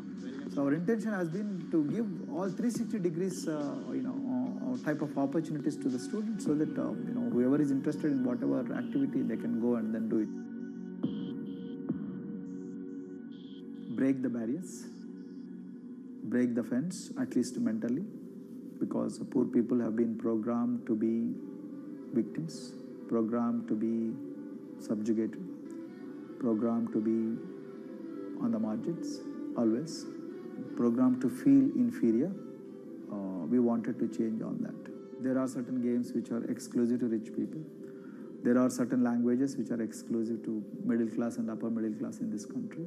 To put it in one word, the sole aim of introducing all these co-curricular activities is to break the stereotypes which are recklessly imposed on these people. Their stereotypes Dr. Kumar knows all too well. Born a Dalit, his grandparents were labourers and access to the village well was restricted. Dr. Kumar credits his parents' belief in the power of education with helping him realise his aspirations. He went on to join the Indian Police Service, attended Harvard University, and then began pursuing educational reforms back home. I attribute whatever I am today, it's to my mother primarily. They educated me in the village, although there were no good schools. So then I stayed in social welfare hostels, the hostels which are managed by government for the poorest of the poor kids. I passed with reasonably good grades. Then I went to university, and then I faced worst form of discrimination in the universities. Like there were in those days I'm talking about. So the bathrooms and the toilets were exclusively meant for scheduled castes and scheduled tribes. We used to fight discrimination on one hand, and then again try to excel in academics day in and day out. So that's how I came to education, because I deeply believe that education is the only important weapon that can really place the poorest of the poor people from a very victimhood orbit to a prosperous orbit. I think in future this is going to be a game changer for the marginalized in this country.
If you look at a thermal image of a city and then compare that to a map of vegetation, you'll find that where there's greenery, the temperature is lower. That's because things like asphalt, concrete, and shingled roofs absorb more heat from the sun than trees. This is the urban heat island effect, and it accounts for higher temperatures in cities, often by several degrees compared with their surroundings. It's becoming a huge risk to human health as growing urban populations exacerbate the heating effects of climate change. Heat waves kill more people than any other extreme weather event, more than tornadoes, hurricanes, and even floods. That's why urban heat island mitigation strategies are being studied in Singapore by a group of researchers. The government-backed project called Cooling Singapore is now in the process of combining everything they've learned to create a digital tool that can help cities all over the world, starting with Singapore.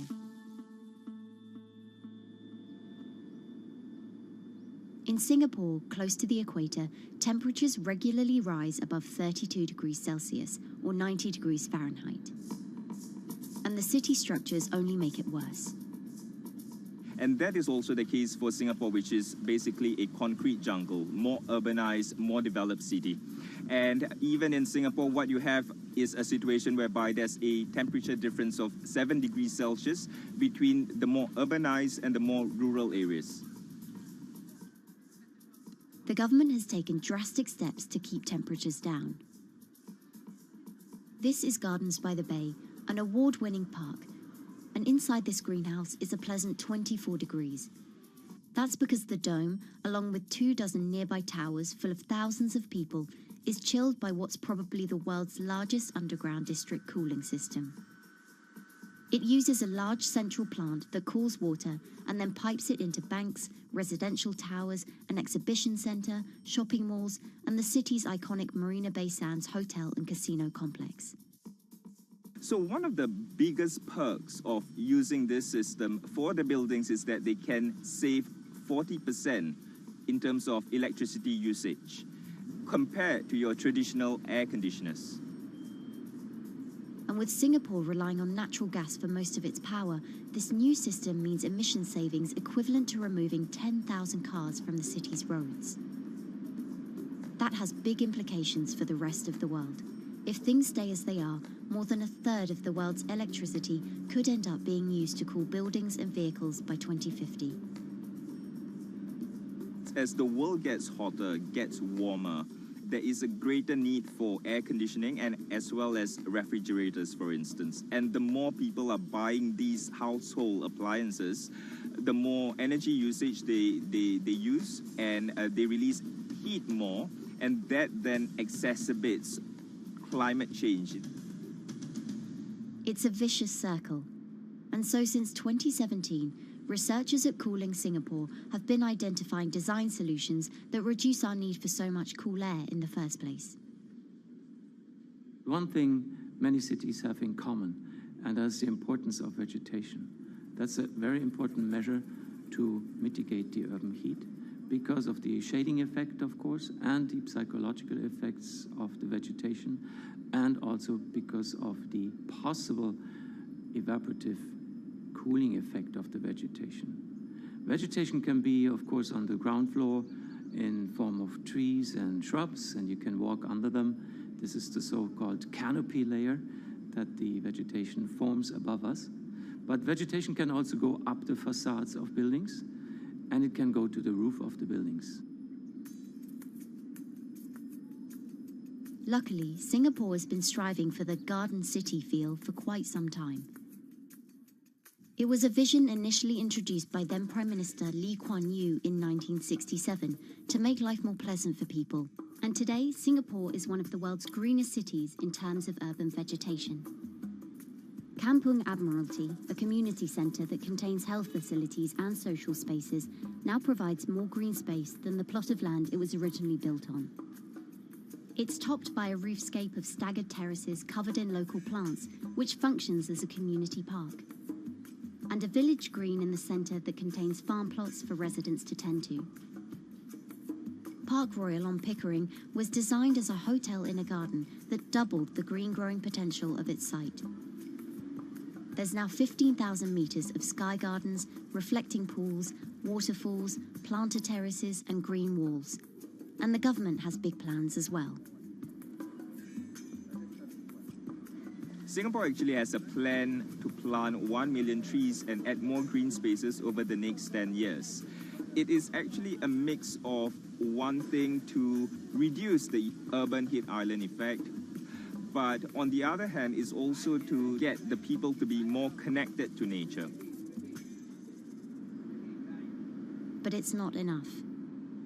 The city-state has still been warming twice as quickly as the world average over the past 6 decades. That's why Cooling Singapore has developed a catalogue of other potential heat mitigation measures. When you try to mitigate the urban heat island effect in a city or in any building, in a village as well, the first place to start is by shading of the windows. You have to keep areas clear so that the wind can move through it. Water of a certain depth can act as a very good thermal buffer. If you have to construct heavy buildings such as high-rises, at least you can make the surface, the facade, less heavy, and you can protect it from direct sun penetration. We have to make sure that no combustion engines will be in the city in the middle, in the medium to long-term range. So ideally, the electricity production is outside of the city, and you bring just the clean electricity into the city. You can at least minimize the use of energy in the city, and you can start to slowly convert the roofs, the facades of the city into production areas for renewable energy.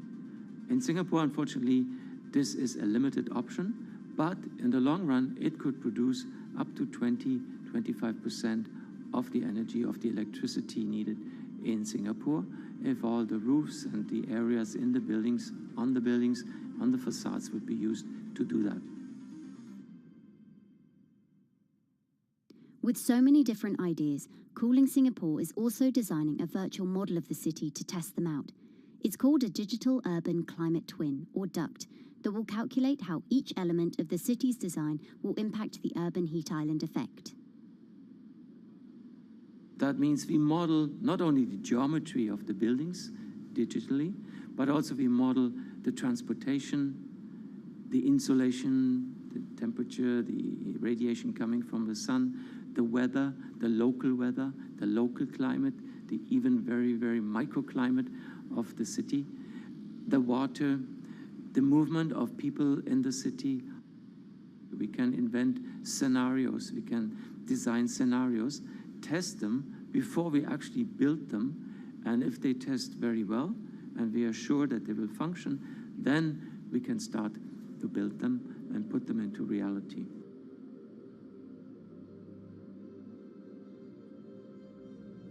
Singapore will be using this new tool to figure out which actions it should take next. And the model can be applied to any city, whether it needs to keep heat out or keep heat in, which will ultimately save energy, slow climate change, and improve our quality of life. So this is something that Singapore will be able to export, maybe even together with its city development systems that it already has. Singapore is one of the very few cities in the world that really combine this scientific approach with a very well-established urban redesign and urban design approach. Through its agencies and the combination of its agencies, it has achieved a lot in the past. If it keeps following the scientific path and the combination with the other knowledge in the city already, we think that it will be a very comfortable and very livable city in the future, even more than today.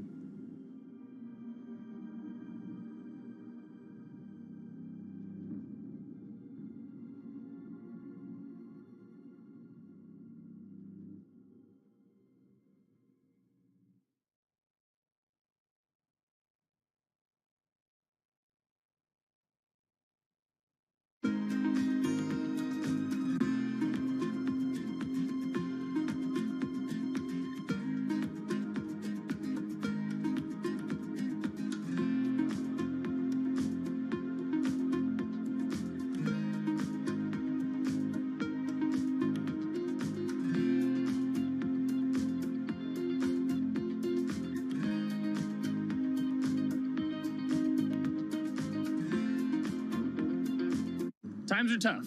Jobs are scarce. It's risky to be outside and around others. Seems like there's very few ways to make extra money during a pandemic. So I guess I'll just hunker down and binge social media until this all blows over. Wait, don't these people make money? How do these people make money?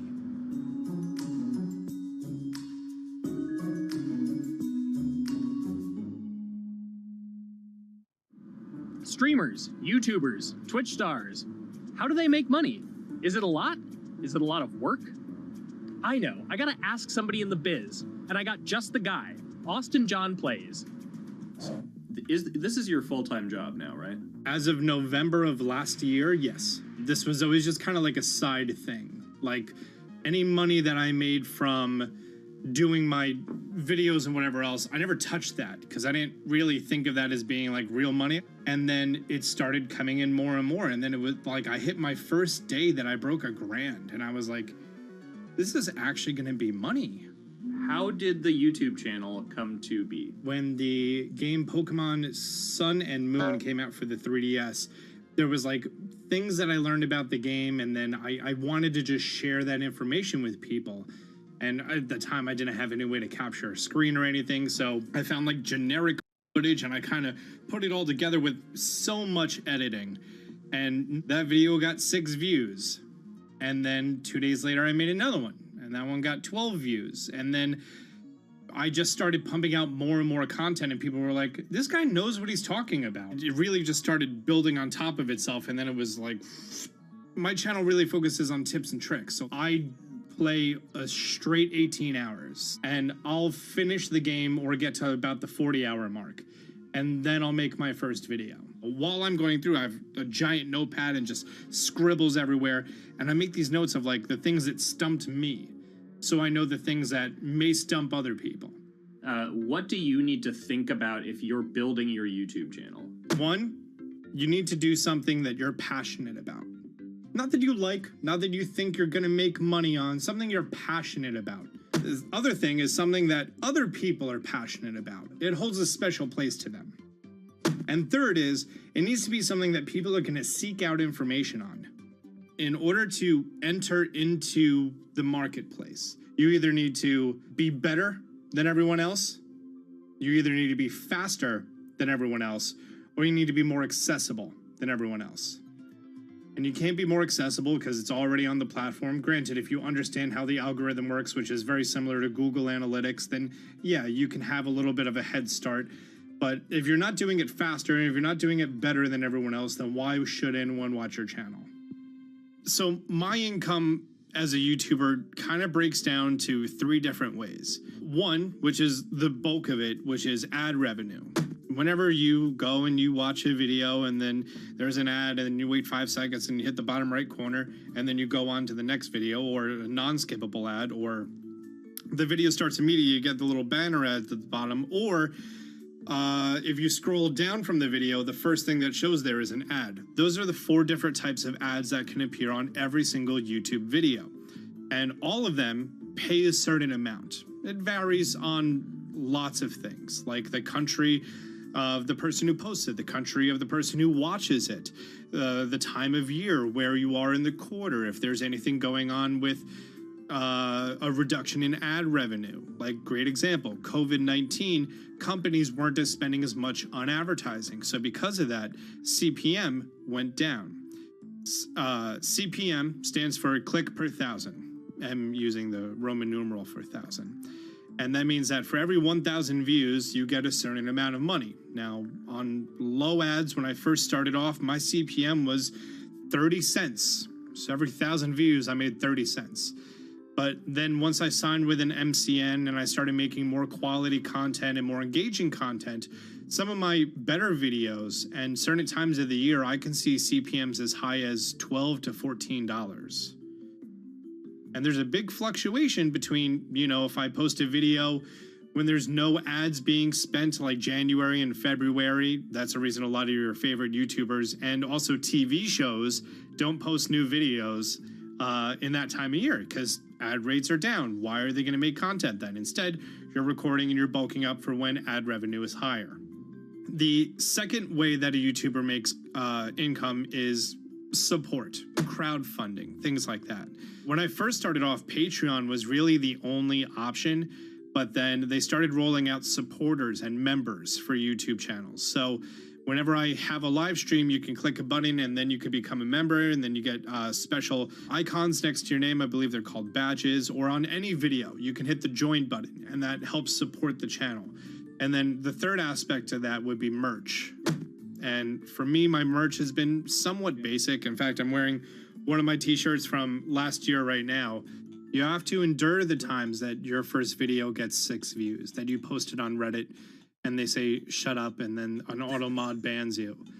You have to go through that, because until you go through that and you discover why you're doing it, you're not doing it for other people, you're doing it for yourself. If you're not loving what you do, then it's not worth it. Huh. So make a channel about something that I'm passionate about. Oh, sweet.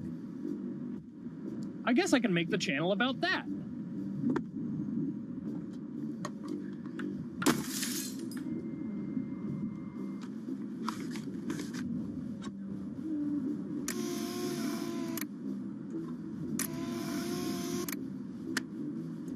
Now, how do I grow an audience? How do I get popular? It's all about diversification, right? You have to have a massive Twitter following. You have to have a massive Instagram following. You have to have a massive YouTube following. Of course, you have to be on Twitch, which is the key platform. But basically, any way you can get in front of your audience, you can engage with your audience, is going to drive those clicks, which ultimately drives the advertiser revenue that you get back from all of these platforms. It's me and Dan playing video games and talking in a funny manner over them. They're not just people who are good at games, they're actually people who are good at online engagement, online entertainment, first and foremost. You have the right to remain stylish. Anything you wear can and will be used against you in the court of fashion. The streamer is either very, very talented at the game. The best player in the game is generally going to draw a crowd because people like watching people who are very good. On the other hand, they're either very, very good or funny, charismatic, whatever it is on that side. Oh, no.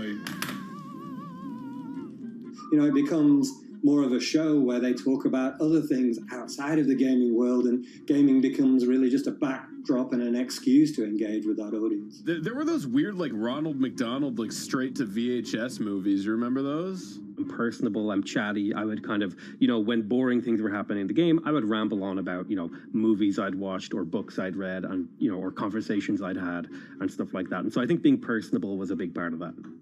It's not just getting on and playing games.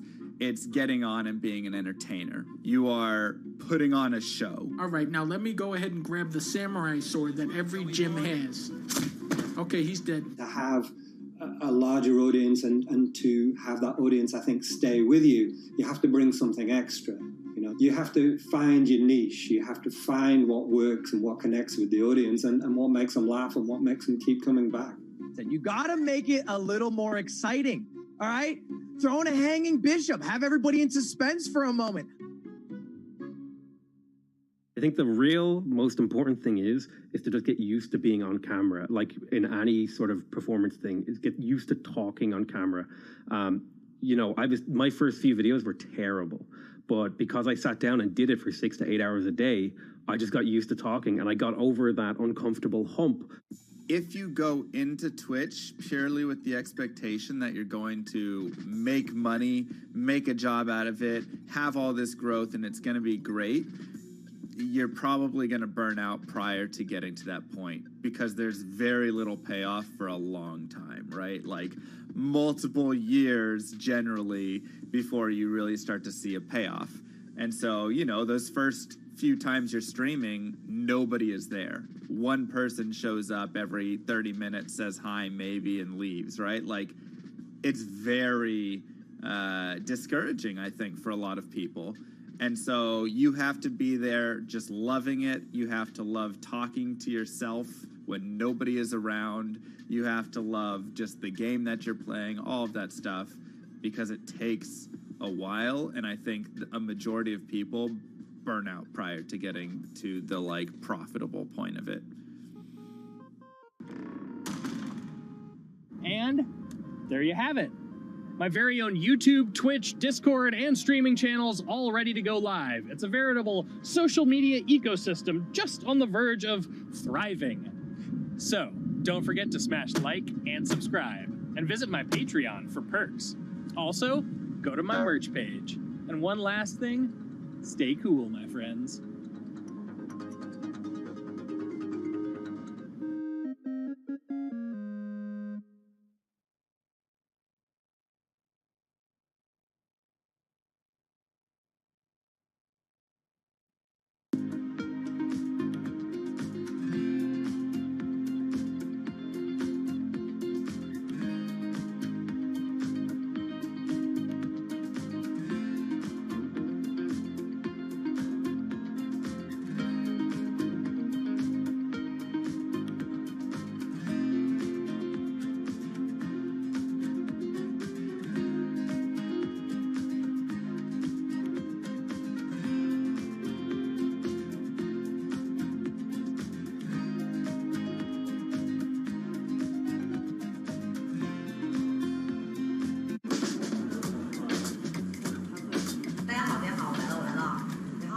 This is live stream shopping, one of the hottest trends in China.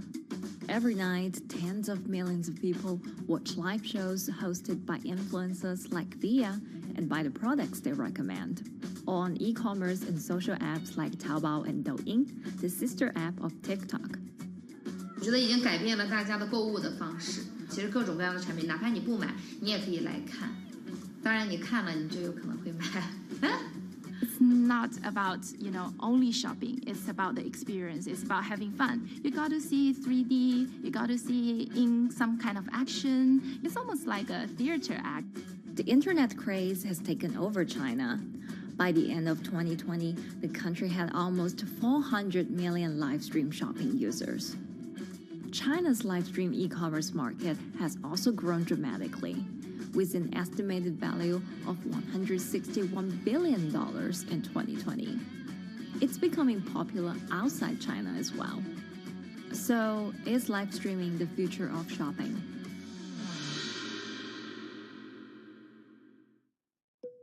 Live streaming is not a new thing. In China, it started in 2015 with the rollout of 4G. And it was first used for entertainment and socializing. Many live streamers performed for their followers or chatted to them, making money by receiving virtual currency and gifts. In the West, live streaming is mainly the domain of avid gamers. In China, it's broken into e-commerce. China actually has a very big e-commerce empire, so it uses these super apps, what we call, that you have payment, you have search of information, you have recommendation system, and you have huge amount of goods available on the platform, and as well as a lot of consumers. So with this advantage, they merge these features of live streaming to make the influencers actually sell goods. Here is a perfect choice. Nice neutrals, beautiful print, nothing overwhelming, and the warmth and comfort of flannel. This is item. Traditional TV shopping involves a one-way direction, whereby a host introduces a product, demonstrates certain things, and say, call this number or something. But live stream shopping is live. That in itself is a very, very big difference. It causes different psychology. And live stream shopping is a very entertaining way of actually engaging someone else. When you shop, actually, this live streaming video will continue. It will minimize into a corner, and you can buy the items and pay all on the same app. And after that, the live streaming screen will just enlarge by itself, and the promoter will come back to screen. So it's very convenient. Taobao, one of China's biggest e-commerce platforms owned by tech giant Alibaba, added a live streaming function in early 2016. In the following years, other e-commerce and social platforms like JD and Douyin also integrated this feature. 开头的时候还是有很多的挑战的，对画面的这个流畅，然后是否能够很真实的去还原商品，它其实在这个上面是有很高的这个门槛跟技术的这个卡口在的。不管是我们的这个用户的接受度，还是商家的这个上手的这个难度都很高。但是这几年下来，基本上难点在不断被突破的。Over $70 billion worth of goods was sold via live stream on Taobao in the year through March 2021.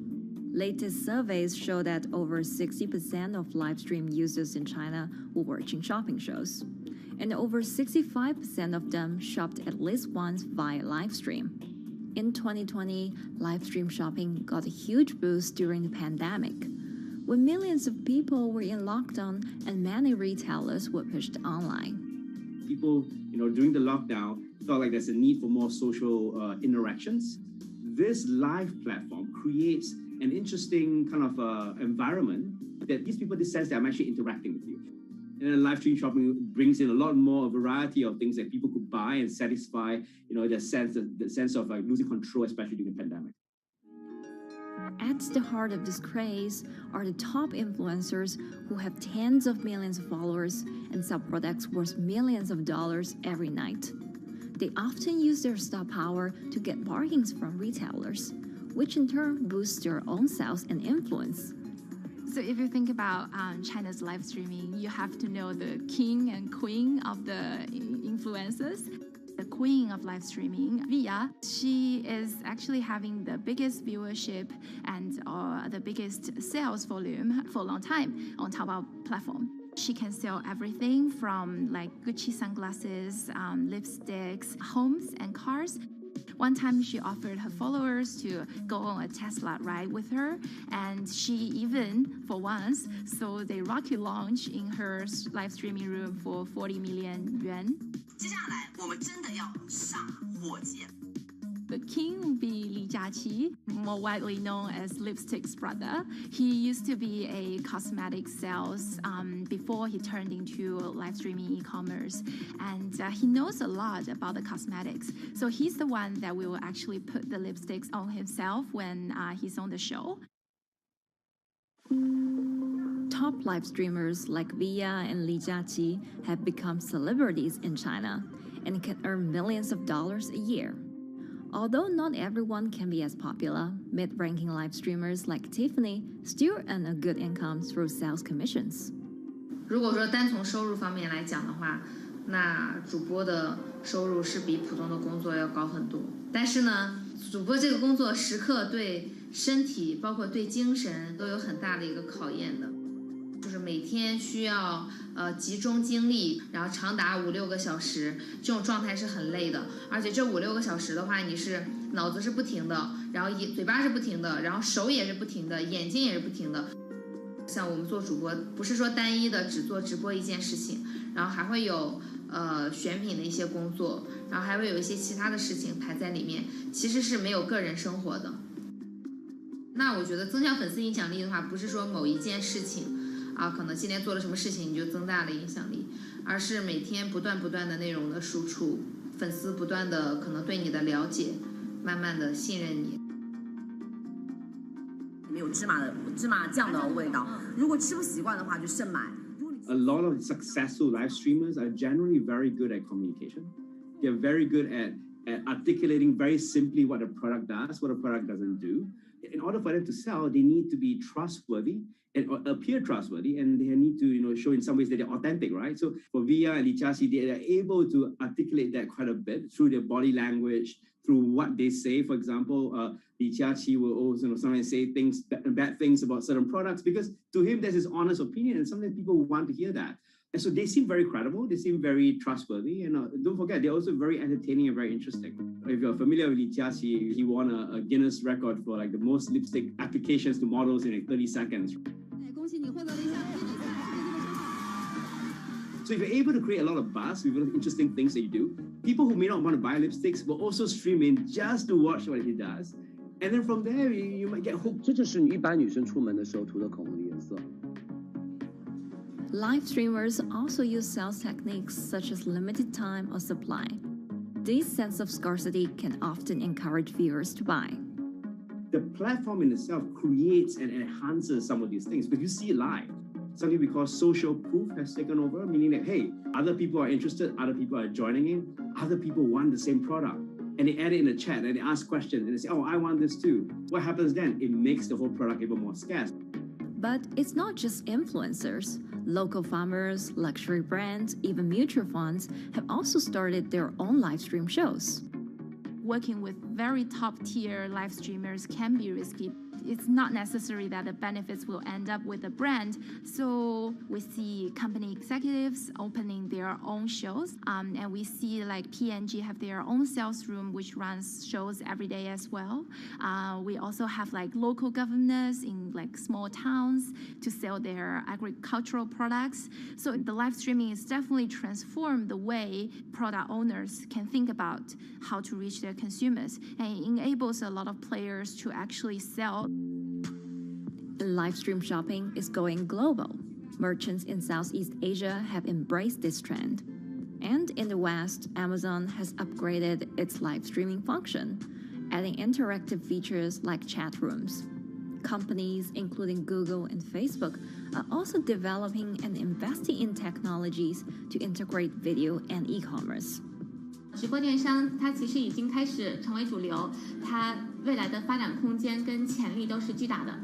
接下来大家会越来越依赖这种购物方式，会变成一个比较日常化、比较规范化的这么一个趋势。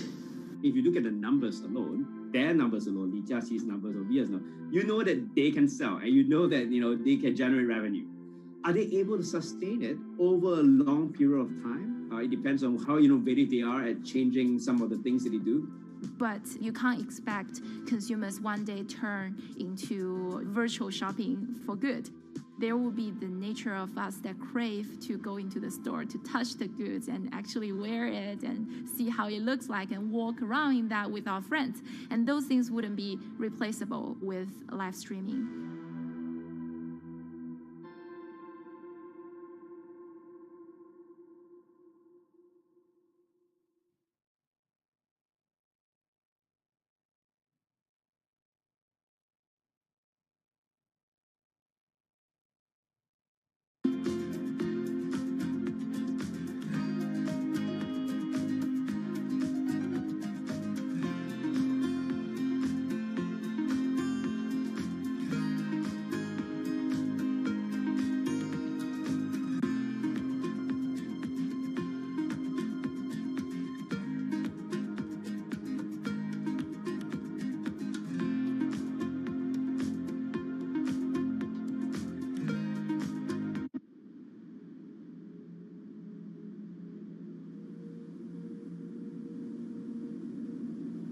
You could imagine that the oceans are actually the largest battery.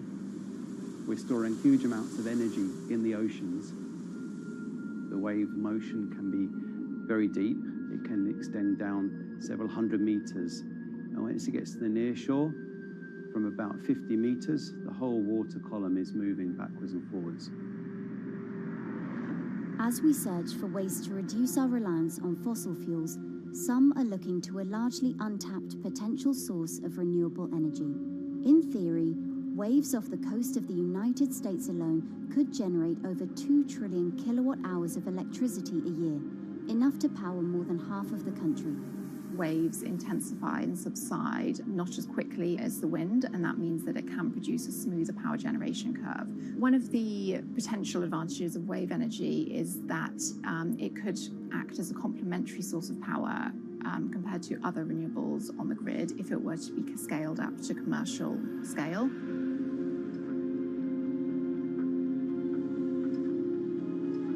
For decades, engineers have been trying to convert wave energy into electricity, but a host of technological and financial challenges have complicated their efforts. In the years from around 2006 to 2015, there were a spate of bankruptcies in the sector, and this was largely because of a lack of kind of continuous proven projects out at sea with reliable electricity generation. Since then, companies have been trying to develop the technologies at a steadier pace and with a smaller cash burn. But the same questions remain. Can companies develop devices and technologies that actually work? Is wave energy just a novelty or something that can become a major renewable energy source?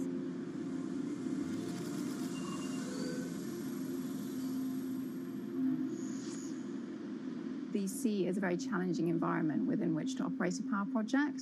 So seawater is corrosive and conditions are very rough. So this means that power projects don't have a very long lifetime, and it increases operating and maintenance costs. Partly because of that, many early wave energy projects hit rough waters, such as the Palamas Wave Energy Converter in Portugal and the Isla Limpet project in Scotland. But that hasn't stopped others from trying.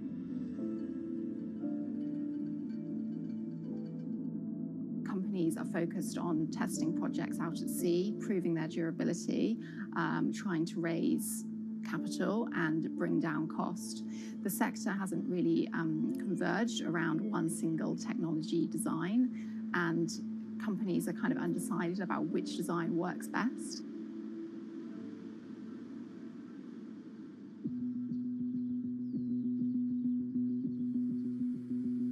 Finland-based AW Energy is a veteran in the sector. The first proof of concept of the company's device was made in the 90s after diver Rauno Koivusaari observed the strong back-and-forth movement of a hatch cover in a shipwreck in the Baltic Sea. The waves are generated far from the coastline, so the wind blows on the surface of the water, causing the water particles to rotate.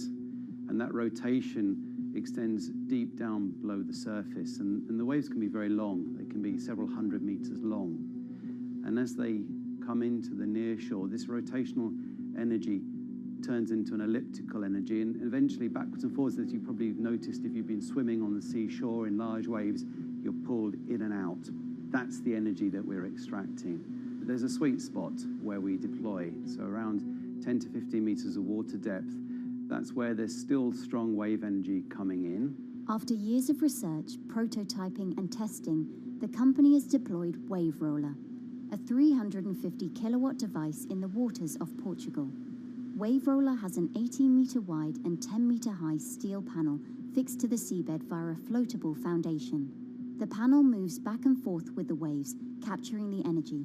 It's submerged in the depth of 15 meters, so it's protected from the extreme waves. We generate electricity by capturing the movement with hydraulic circuitry in a machine room underneath the surface. That hydraulic energy we turn to electricity with hydraulic accumulators and hydraulic motors, and also a generator. The Wave Roller has survived large waves at sea for over a year and delivered electricity via an underwater cable to the grid in Portugal. Meanwhile, the company has won a €2.5 million grant to work on an upgraded version of the Wave Roller, aiming to increase the electricity generation capacity to 1 megawatt. The upscaled device would have a bigger panel, 2 power takeoff units, and improved software to control the energy production. We have taken into use a wave prediction algorithm that kind of tells us what kind of waves are coming into our device. That gives us few seconds to prepare for capturing more energy, and the difference in that is significant. Our future plans are to deliver technology around the world. So I'm hoping we can be working on delivering technology to projects in Asia and also in the American continent as well.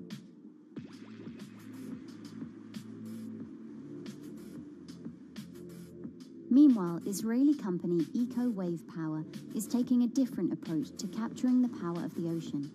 For the company's founder, Ina Braverman, developing new sources of renewable energy is a personal mission.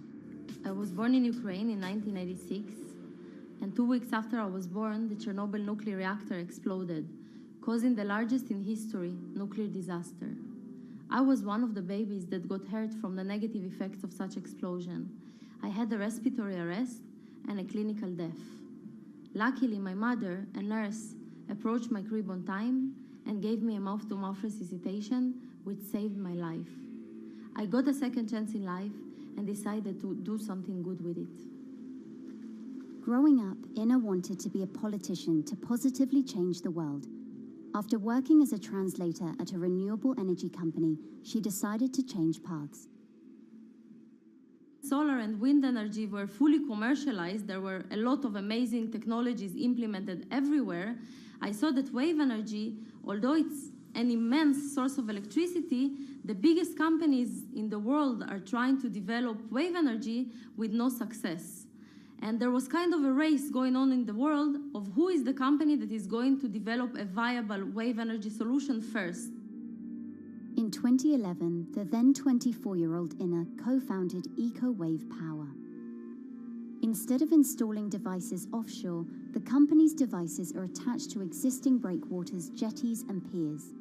Our technology is very cost efficient, especially in comparison to the offshore technologies, because we don't need any ships, divers, underwater mooring or cables. We install on existing man-made structures, and all our expensive equipment, the generator, the hydraulic conversion unit, the automation, is located on land just like a regular power station. This is the EcoWave Power conversion unit that has been operating in Jaffa Port since 2014 until 2020. Here you can see how the technology works. Basically, the floaters are going up and down and pushing the hydro cylinders, which transmit biodegradable fluid into land-located accumulators. A pressure is being built. The higher the waves, the higher the pressure, which is used to turn the hydro motor, which is turning the generators. The whole system is controlled by a smart automation system, which you can see right here. And in case of upcoming storms, the system automatically raises the floater above the water level and keeps them in the upward position until the storm passes. The company has been operating a 100-kilowatt grid-connected device in Gibraltar since 2016, which is enough to power 100 households. Currently, Inna and her team are working on another 100-kilowatt project at the port of Jaffa in Tel Aviv. The project will be also the first time in the history of Israel that wave energy will officially connect to the electrical grid. And our goal going forward is to expand it to all suitable breakwaters in the city of Tel Aviv and to supply a significant part of the city's electricity needs. Today, engineers and entrepreneurs are still trying to crack wave energy. Globally, only a few hundred kilowatts of wave energy are deployed, compared with gigawatts of offshore wind. But the field has come a long way in recent years, and with the right engineering solutions, this new power source could eventually become competitive with more mature renewables like solar and wind. I would have a lot more confidence in the success of wave energy companies today as opposed to like 20 years ago. But in the next few years, or maybe the next couple of decades, it will be more likely to be used in remote locations like islands that are otherwise dependent on expensive diesel power, or out at sea on gas decommissioning rigs, or for powering underwater autonomous vehicles. So definitely, wave energy can compete with other renewable energy sources, but I personally believe that this is not a competition. In order to have a 100% renewable energy friendly world, we need all renewable energy sources to work together.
Who are all these people from? Who are all these people from?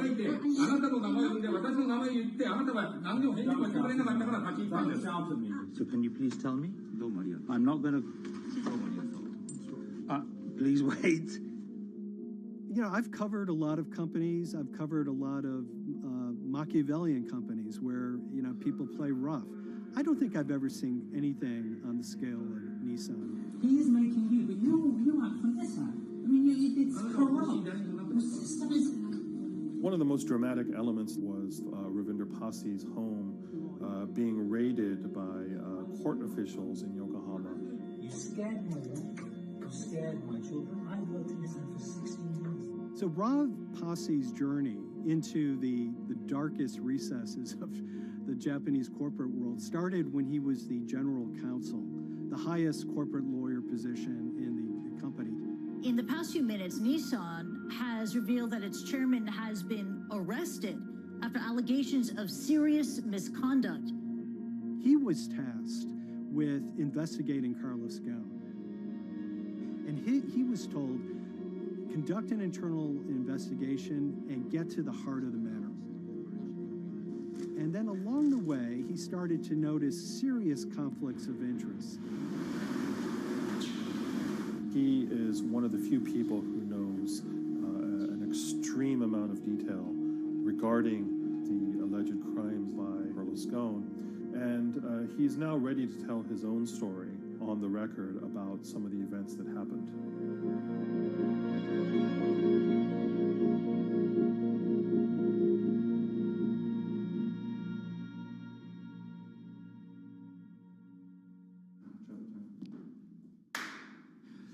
My name is Ravinder Passi. I'm the former Global General Counsel of Nissan Motor Co. Limited. And you could say, yes, I had a front row seat in terms of what was going on.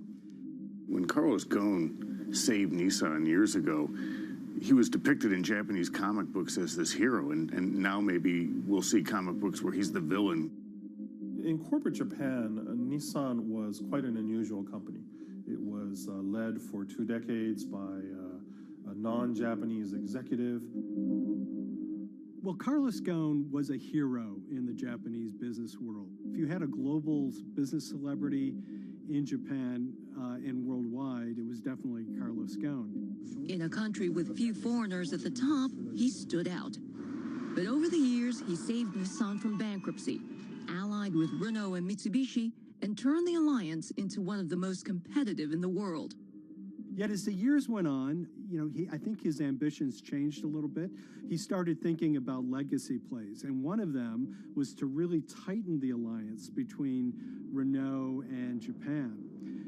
And unbeknownst to him, there was a contingent of senior Nissan executives that were really felt threatened by that move. They really thought that they would lose complete control of the car company, and even in the government, there was probably a little bit of anxiety about a national champion in the auto industry falling under full-blown foreign control. Carlos Ghosn was an auto industry leader, respected by many in Japan. Now he's in jail. The arrest of Carlos Ghosn came completely out of the blue. This was in November of 2018. He was coming to Japan on Nissan's corporate jet for a regular executive meeting, and he was met on the tarmac by Japanese authorities who whisked him away to a jail and charged him with financial misconduct crimes. So what happened was that a power struggle ensued inside the company, and somewhere along the way it was criminalized. By that I mean that there were allegations leveled at Carlos Ghosn about the way he reported his pay to Japanese authorities, the way he handled money inside the company, that in other contexts might have been a board action, might have been handled internally. A number of executives at Nissan decided to take this difference and take it over to the Tokyo prosecutor's office, and that unleashed a chain of events that would shake the entire auto industry. So after Carlos Ghosn was arrested, Nissan launched an internal investigation into the events that led up to his arrest. So Rav Pasi was tasked with investigating Carlos Ghosn, and he was told, get to the heart of the matter, find out what Carlos Ghosn did wrong and bring it to our shareholders. Yeah, it's really complicated because you had various things coming out of the weeds. 2018, the investigation has started, and we become aware of matters in terms of conflicts, actions by certain individuals that cause some concern because things might not quite be what they seem. So in our story, we really took a close look at Harinada and his role in Carlos Ghosn's downfall. Harinada is one of the most fascinating figures inside Nissan. He's also a lawyer. He's originally Malaysian. Hello, Mr. Hari. And he had a meteoric rise through the company and became very, very close to Carlos Ghosn and other top figures. He had a front row seat at all the major strategic deliberations at the company. And when he discovered that Carlos Ghosn, as his final legacy play, was going to tighten the relationship between Renault and Nissan, he made a decision to go against Carlos Ghosn. And he became one of the key figures that decided that Carlos Ghosn had to go.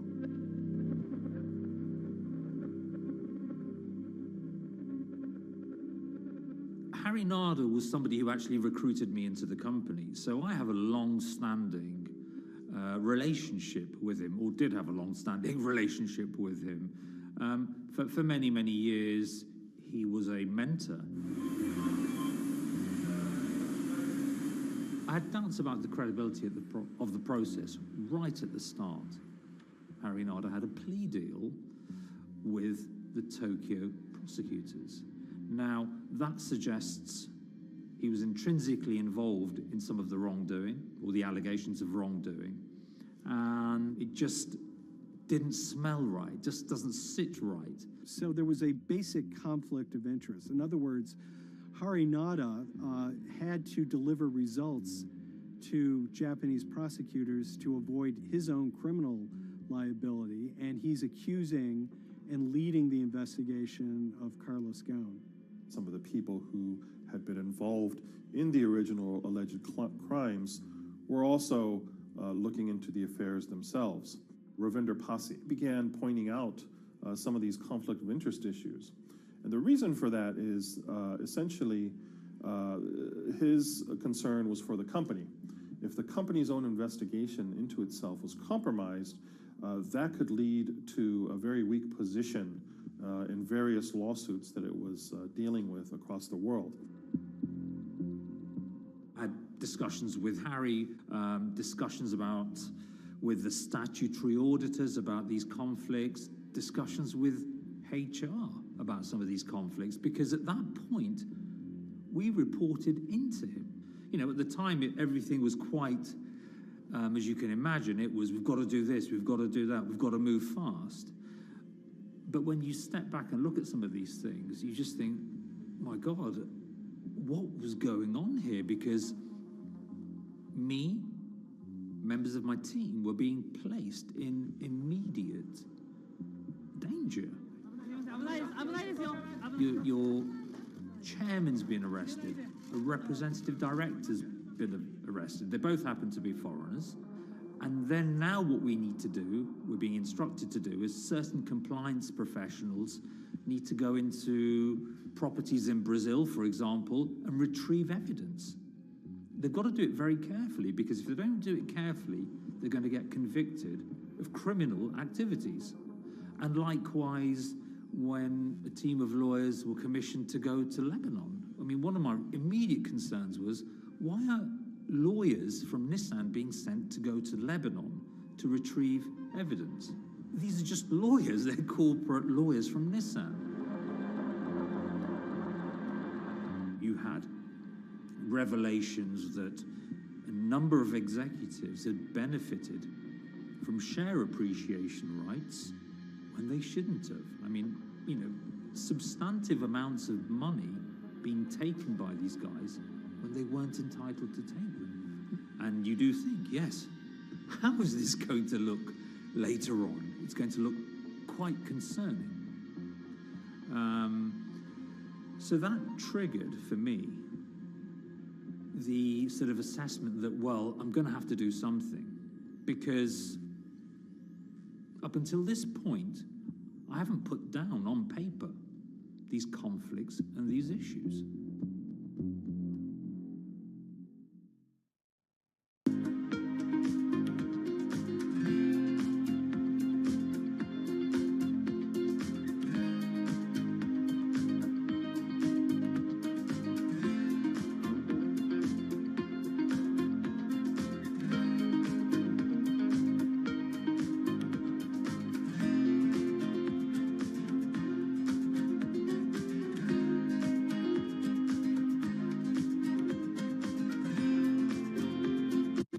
So Rav Pasi makes a fateful move. He writes this letter to the board listing every suspicion he has in great detail, backed up by evidence, backed up by memos, of why this internal investigation had serious problems. He sends the letter to the board and it's crickets. He doesn't hear much of anything. Nothing happened thereafter. Nothing at all. Just like it just gone into a black box. And he began to suspect that there was a desire, even at the highest level within Nissan, to kind of sweep these conflicts of interest under the rug. Unfortunately for me, I think, again, with hindsight, people must have thought that this is the nail that's sticking out, and we can't have this. Within 3 days of me submitting that to the board of directors, that letter to the independent board of directors, I was removed from the Goan Executive Conduct Matters. I was then told that I could not attend board meetings anymore. And up until that point, I had attended every single board meeting. I was then also told that after 8 years of being in Japan, I'd be going back to the UK. It eventually transpired that I'd be the VP of Projects and Transformation, managing a team of 3. So you can imagine what this feels like at this stage. Almost an arbitrary removal from Japan, where I've lived for 8 years, had 3 children there, my family has grown up, and we've been settled there, having a few months earlier been promoted to vice president at a global level, to being almost demoted. So Pasi was essentially being reassigned to get him as far away from the internal investigation as possible, and also to a certain extent in retaliation to some of the issues that he brought up regarding the internal investigation and Harinada. What happened to Rav Pasi can be seen as a series of corporate humiliations. I mean, first of all, his immediate responsibilities were taken away from him. Eventually, he lost, the coveted general counsel title. But it didn't stop there. Toward the end of his stay in Japan, Rav and his wife were convinced that they were being followed. During that period, I'd noticed that whilst driving my car, I'd have other cars following me. First time I noticed this was around mid-March, and I was driving, I can't remember where I was going, but this grey van, small van, just literally started following me. And I noticed that there was somebody in the car taking pictures. And lo and behold, we were absolutely being followed either by people on foot or other individuals, 2 or 3, normally 2 burly men in a car, different cars at different times, following us around. They were following the family as well. And, given I'd seen the Nissan security department behave in a very, very egregious manner with others in terms of following and surveilling, I was very concerned as to what they were doing and who they were giving this information to. Because if they're giving this information to the authorities, you do think, why? What's going on here? I mean, this is just not normal behavior. And this all culminated in a rather dramatic event in the middle of 2020. Who are you people? Where Nissan had hired a legal team and had obtained an unusual court order from the district court in Yokohama to basically do a search of his home and seizure of his corporate laptop and phone and other documents. If you don't let us in now, we have to break this key. So it's a pretty extreme way to treat someone who'd spent 16 years at the company. These people have all come in. We don't really know who they are, apart from the fact that I've been shown a badge that says the Yokohama court. And they're here to recover a laptop and a mobile phone. It was even more weird because I'd highlighted to the directors that certain Nissan executives were trying to recover this laptop and this phone whilst I was still in Japan. And I was very concerned because it had evidence on there that related to misconduct matters and other forms of inappropriate conduct. It was just another form of intimidation, another form of harassment, forcing me almost to leave the company and the country. Because once they'd retained and obtained these items, we were still followed, which, again, I just couldn't understand. What is the point of doing that? This is a car company. This is not the KGB.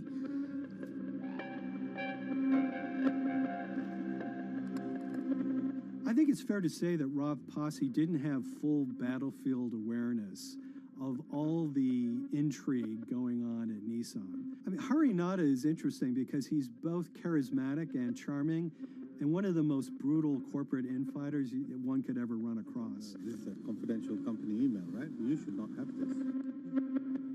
If he had fallen into line, he would probably still have his job at Nissan, be paid very well, and continued his work.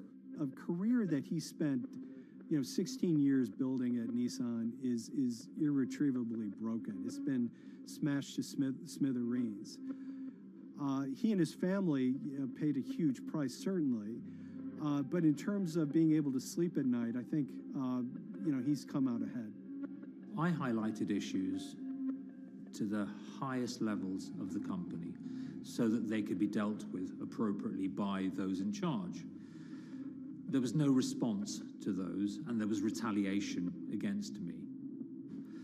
What's really profound, like absolutely profound, is that none of your colleagues, I mean people who you have known for years, forget it. Yeah. You're on your own. Yeah. And you got to be ready for that. You've got to be ready for that. If you take it on anyway.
This is the awful truth.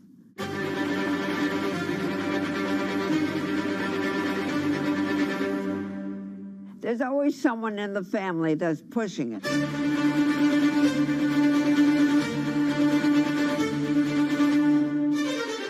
This lady does not deserve to be taken advantage of, especially at your age with your own grandchild. Yeah. My grandma is having to sue them. I'm testifying against them. Nobody's talking. They're one floor below right now. I get afraid to go on the elevator. It's sad that it had to devolve to this. It's like a soap opera to me. It's a very sad thing. It's a family feud. A family feud. Here's a family that, on paper, you would think has the wealth that so many people seek, yet at the end of the day, it seemed to sort of rip everybody apart.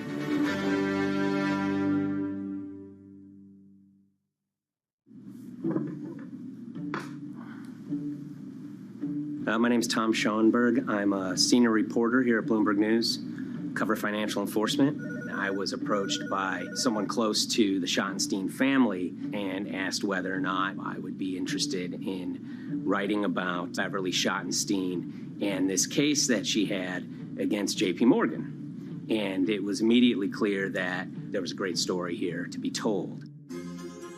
So I started just, assembling all sorts of documents that the family made available to me. That included a diary that Beverly had begun writing when she started having suspicions about what was actually going on with her money.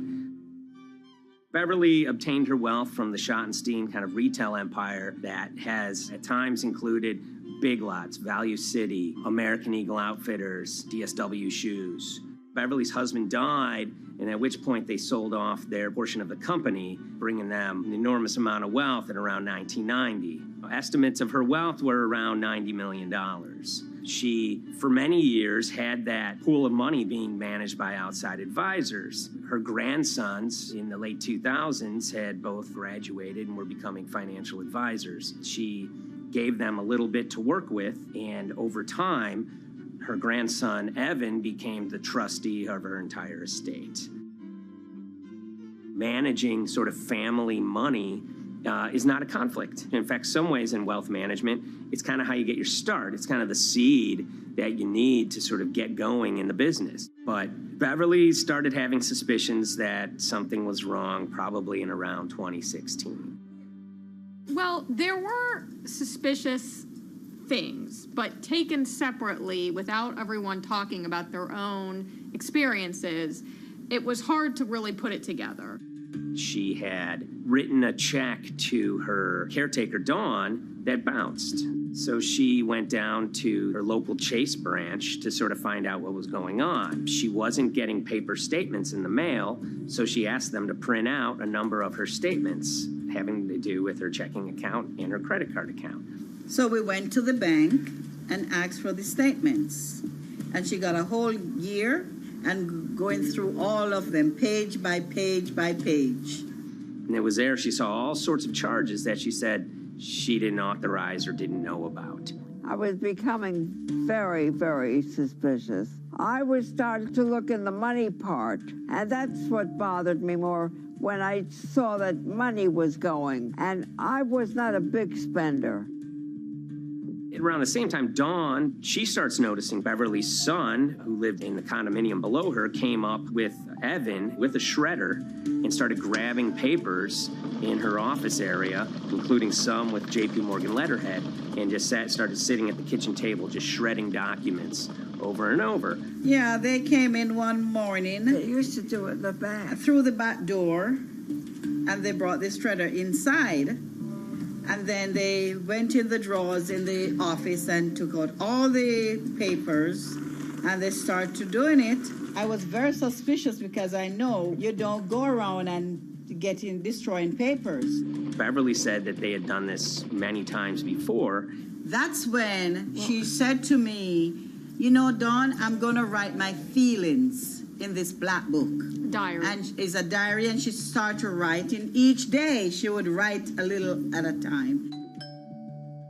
Around the holidays of 2018, a package had arrived, a FedEx package, and in it were materials about a venture capital fund based out of the Cayman Islands. Dawn and some other family members take a look at this, and they see that Beverly is signed up for this fund to the tune of $5 million over the course of several years. And that was really the beginning of it. That was sort of the tip of the iceberg when it became obvious that something was going on, that my grandmother really wasn't aware of this fund. You know, Beverly started to panic. She got really upset and called, JP Morgan's headquarters in New York and asked for Jamie Dimon. She said she was told someone would call her back, but she says that never happened. She wrote a letter to Evan and Avi, and in there she laid out a number of things that were concerning her: unauthorized trading, the checking account. She had about $1 million worth of jewelry in a safe deposit box, and that her son Bobby had the key to that box, and that jewelry had gone missing. All this was kind of packaged in this, 5-page handwritten amendment to a will and trust. There's such an evolving narrative about why the jewelry was taken. The only truth we really know is that the jewelry is gone. But why it happened, there have been a lot of different stories. You just don't take your mother's wonderful things and hand it out. And they emailed that note to JP Morgan to seize all activity on her account. And it ended up setting off a firestorm after that. As soon as they got this email that there was a cease and desist and that she wanted to send her money and change brokerage firms, they were actually vacationing one floor below downstairs. They're there right now. The next day, Beverly's in her place. The granddaughter's still in her place visiting. Dawn is there, and up comes Bobby kind of barging through the door. And he's screaming about what was sent to the JP Morgan. They're now investigating now. And he's furious, takes his mother and sort of puts her into a chair, gets pen and paper, and she says physically forced her to write a retraction letter.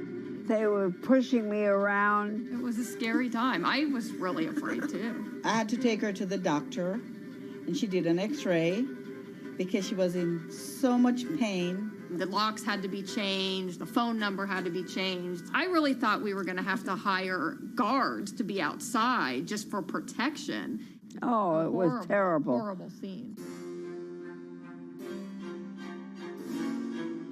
Beverly brought her case before the Financial Industry Regulatory Authorities, usually known as FINRA. It took several months of hearings. She sees all sorts of transactions that's going on, hundreds of them that she claims that she never knew about, never authorized, but yet were logged in JP Morgan's files as having been direct requests from her. That included the sale of a large amount of Apple stock worth several $1 million, as well as all her stock in Big Lots. Over the course of their time with JP Morgan, Evan and Avi were making all sorts of trading on her account that was generating millions of dollars in commissions for themselves and the bank, yet she was not sort of getting any of the type of gains that you would expect sort of an $80 million account in a bullish market to be able to get. They issued a ruling entirely in her favor, finding that her grandsons, as well as JP Morgan, they were liable for violating their fiduciary duty, misrepresenting themselves, and they also found that the bank and her grandson, Evan, were liable for elder abuse.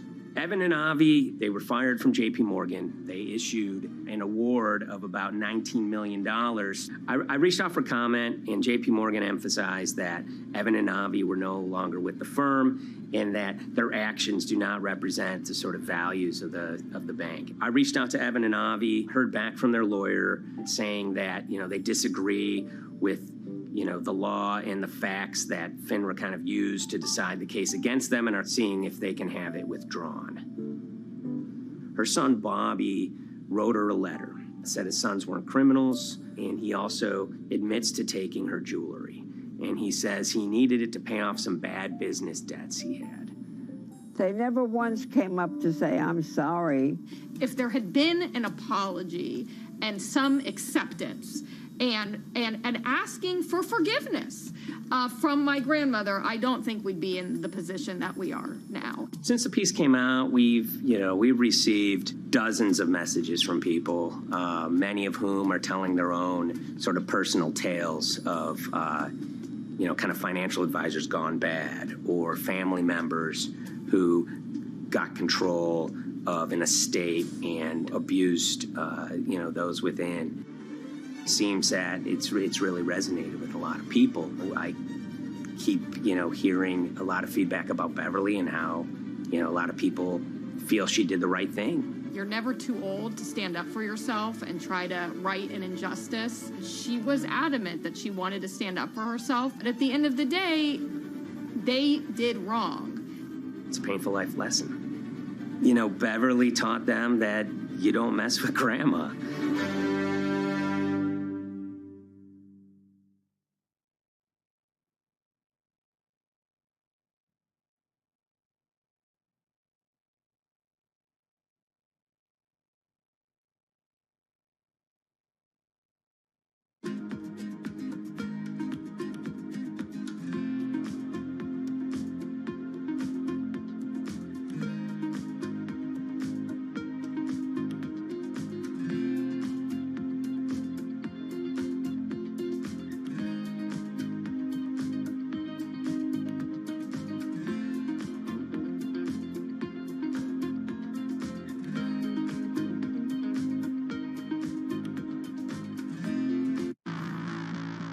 On April 20th, oil markets did something they never had before, and they crashed, went into negative territory and closed the day at minus $40. Meanwhile, in a place called Thaden Boyce in Essex, a group of 9 traders, led by a guy called Cuddles, made $660 million over the course of a couple of hours. The price of oil has collapsed to a record low. We've never really seen anything like it. WTI this morning down more than 35%. People maybe wouldn't have been so surprised if the oil price had fallen to zero, but the oil price went to minus 38. It went far lower than anyone had expected. And so lots of people in the market were saying, well, hang on, something else is going on here. A couple of months later, I started to get wind through a kind of network of sources that a tiny firm in the outskirts of London had made a huge amount of money that day and potentially had some part to play in what happened. The information we got was that 9 traders at Vega Capital London had made in the region of $660 million in one day. As a group, I think they made as much money in one day as Apple makes from its international sales in one day. I mean, it's an insane sum of money. Did they pull off a fantastic trade? Did they predict the way the market was moving and get it absolutely right? Or was there something else going on, and had they actually done something that breached market rules in a bid to sort of push the market? And that investigation is ongoing.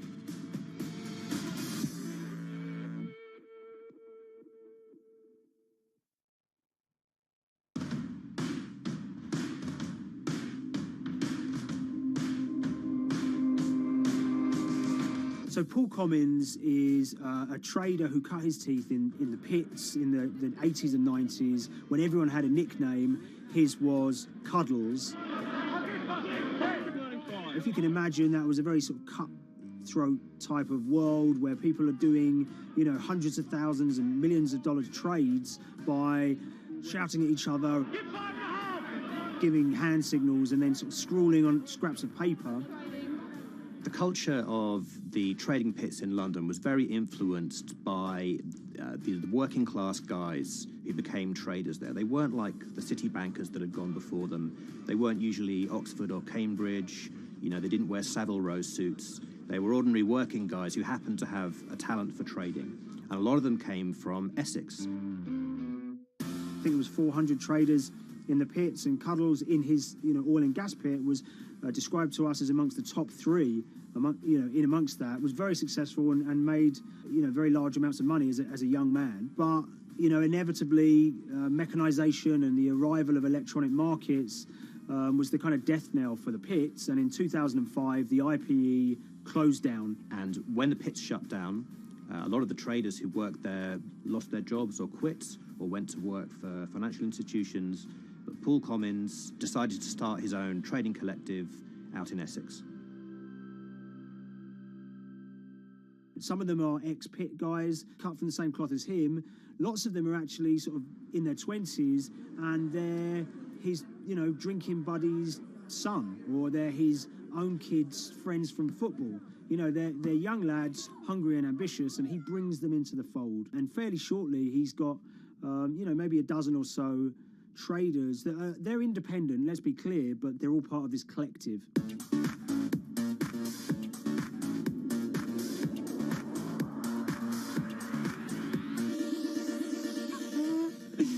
Yeah, I'll let Liam deal with Essex. I am from Essex, so I feel like I'm free to, to get into this. Sweet, as they say. If you were to ask someone in Britain how they would imagine a kind of Essex person, they would see someone who's maybe slightly flamboyant, with a sort of Cockney accent, a sort of Guy Ritchie-style accent. Not afraid to splash the cash, but it's probably pretty bright and has done well for themselves. Don't even make sense, does it? But, these guys, they drove around very nice Rolls Royces and Bentleys. They went to places like Marbella on holiday. Thaden Boyce is a very wealthy place. You have to have considerable income to be able to afford to live in that village. It's a really nice place to live, and it's 20 minutes tube ride away from the city. Earlier in the summer, we have this lead, which is that there's this tiny firm called Vega Capital London, and they were the biggest winners from the biggest oil crash in history. Anyone that covers markets is going to be surprised about that. You're thinking your BPs of the world or your Glencores, but it's this tiny firm. And one of the big challenges that we had was actually finding out who worked with Vega Capital. It wasn't immediately obvious, and at first we had absolutely no idea. If you go to the Vega Capital website, it says it's under construction. If you do basic online searching, it's very difficult to find anyone who's publicly connected to the company. So inevitably, we're incredibly curious at this point. Like, who the hell are these people? The more reporting we did, the more it became clear that this group were connected socially as well as professionally. They went to weddings together, they played golf together, they would go on holiday together. We found out that a number of them were members of the West Ham Supporters Club in London. A few of them started companies together, so you could see all the connections between them and start to see a distinct group emerging. And it really just was this kind of shock that, this wasn't just like a hedge fund or a firm you'd never heard of. This was actually a group of buddies who all had the same experience on this day and had all made a huge amount of money. So if you're an oil trader, there's a number of different ways you can trade, and probably the most popular is WTI futures contracts. And it's basically a contract that says, I'm going to buy 1,000 barrels of oil from you at this point in the future, or I'm going to sell 1,000 barrels of oil to you at this point in the future. It's actually just a financial contract to gamble on to predict whether oil is going to go up or down. On the 20th of April in Essex, there had been signals for a while that this was going to be an exceptional day in oil markets. And we know that some of them arose early and started their trading in the early hours of the morning while it was still dark outside. Essentially what they were doing is buying contracts that gave them an obligation to buy oil at whatever the price ended up at 2:30 p.m. So they're basically placing a bet that oil was going to fall throughout the day. But they're simultaneously selling lots of oil as well. And whether they make a profit and how much profit they make is the difference between what they buy the oil for and what they sell the oil for. Now, of course, we now know throughout April 20th, the price dropped and dropped. So this is going very well for them.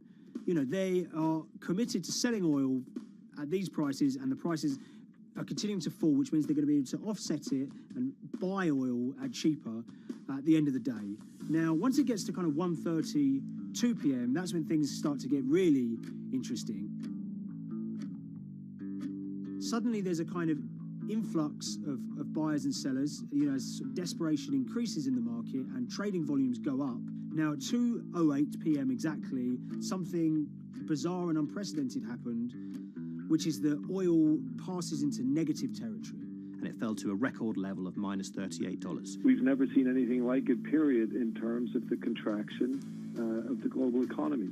That huge gulf between what they were buying the oil for and what they were selling it for enabled them to make more money than they ever thought possible.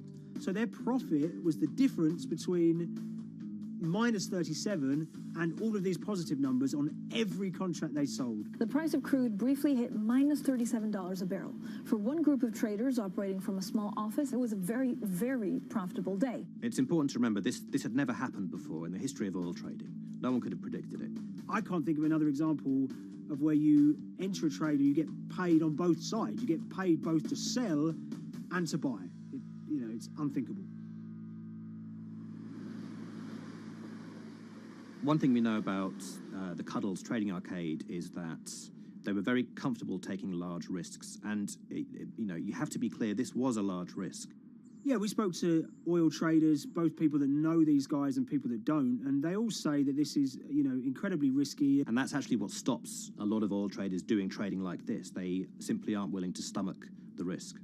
But Cuddles and his friends were. So when the kind of final calculations came down, the group of the 9 most profitable traders made $660 million or thereabouts between them. I mean, if you can imagine, I think 3 or 4 of them made in excess of 100 million each.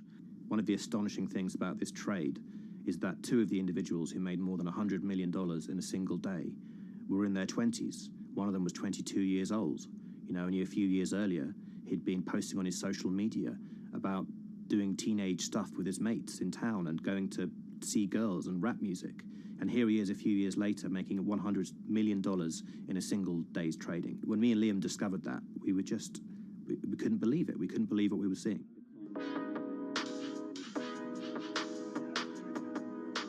Oil trading is a zero-sum game. Anytime you're making money as an oil trader, someone else is losing it. Amongst the biggest losers were the investors in this Chinese fund, Crude Oil Treasure Fund. There were thousands of them, and they lost everything. Lots of people had put their savings into oil funds. They lost money that day.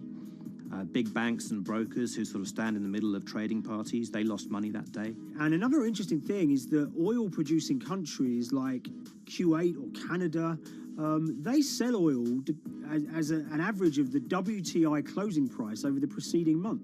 So the fact that one of those numbers in that average was minus 37 meant, if you can imagine, countries like Saudi Arabia and Kuwait potentially lost a couple of dollars on every single barrel of oil they sold that month.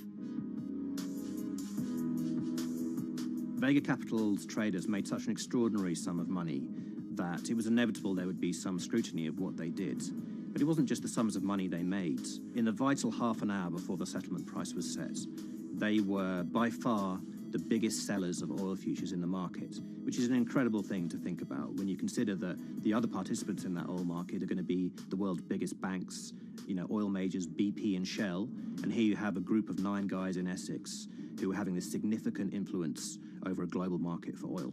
I mean, I think you have to assume that if these guys had made $7 million or $10 million, they probably would be celebrating in Essex right now. But the fact that they made closer to $700 million has meant that they are facing understandable scrutiny.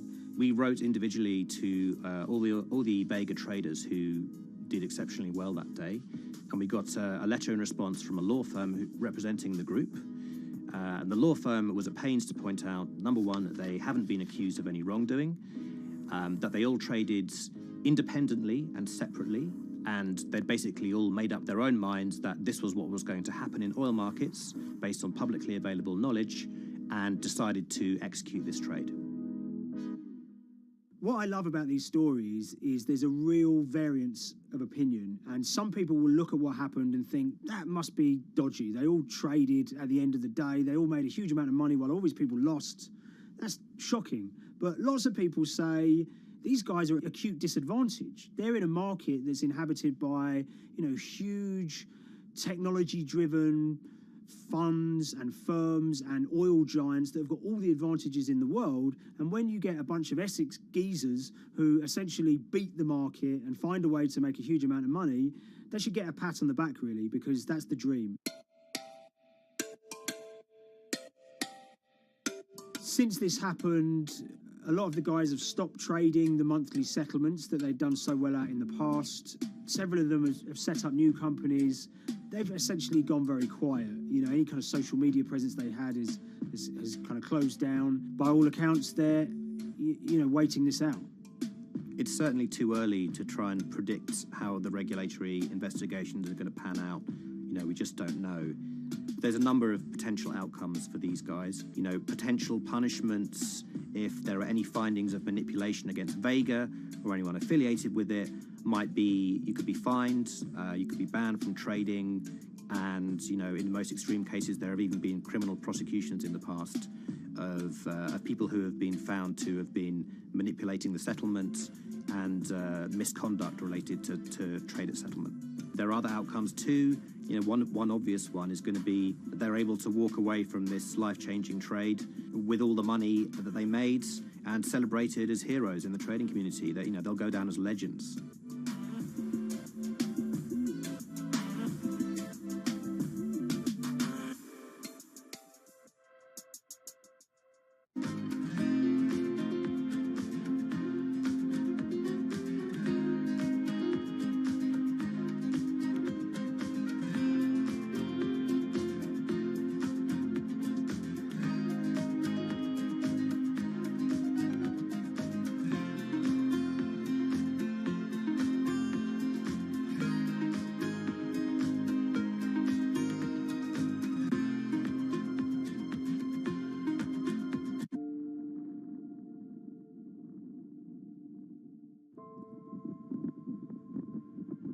It's very important, given the nature of the climate crisis right now, for the general public to have an understanding of what progress is or is not actually happening. And I think many readers right now, they'll see these hundreds and hundreds of companies making these big, bold climate claims.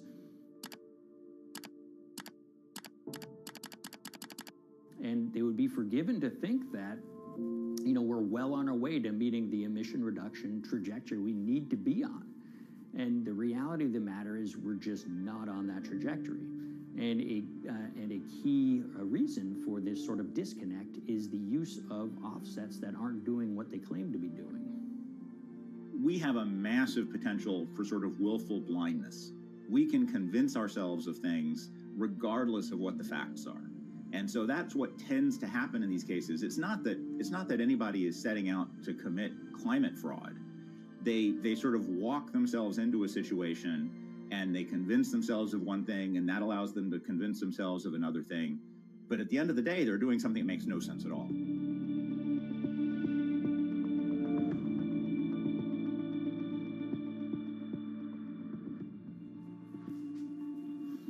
My name is Ben Elgin.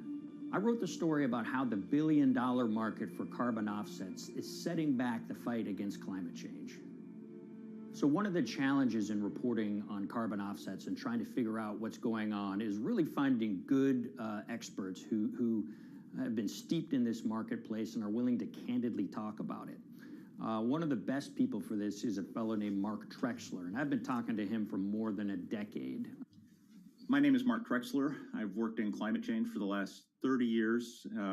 I was actually hired by the World Resources Institute in Washington to work on the first carbon offset project in 1988. In terms of defining a carbon offset, one of the beauties, so to speak, of greenhouse gases, sort of the silver lining of greenhouse gases, when you put up a molecule of CO2 into the atmosphere, it can be anywhere in the planet in 7 days. And therefore, if there's an option to reduce emissions on the other side of the planet, and you can do that very cheaply as compared to doing it in your factory, for example, then why not pay that person, that factory on the other side of the planet to reduce their emissions? Then you are, in a sense, offsetting your emissions, and the atmosphere doesn't really see your emissions anymore. So carbon offsets have been around for quite some time, and they were actually key with these international climate agreements, such as the Kyoto Protocol, which mandated the wealthiest countries reduce their greenhouse gas emissions. The treaty was signed on the 11th of December, 1997. Decided. The business community in general saw carbon offsets as a huge opportunity to comply with whatever policies and measures might be coming down the pike on climate change much more cost effectively. We've seen a huge surge in companies making big proclamations about how they're going carbon neutral or zeroing out all of their carbon emissions. We're going to reduce our carbon footprint to net zero. Unilever is committing to net zero emissions. We can achieve a net zero emissions world. We began looking at these corporate claims of dramatically reduced emissions, and we noticed so many of these companies were using carbon offsets to achieve these aims. And as we began to look at the carbon offset projects themselves, what we found is that the environmental benefits claimed by these companies are not actually what they seem to be.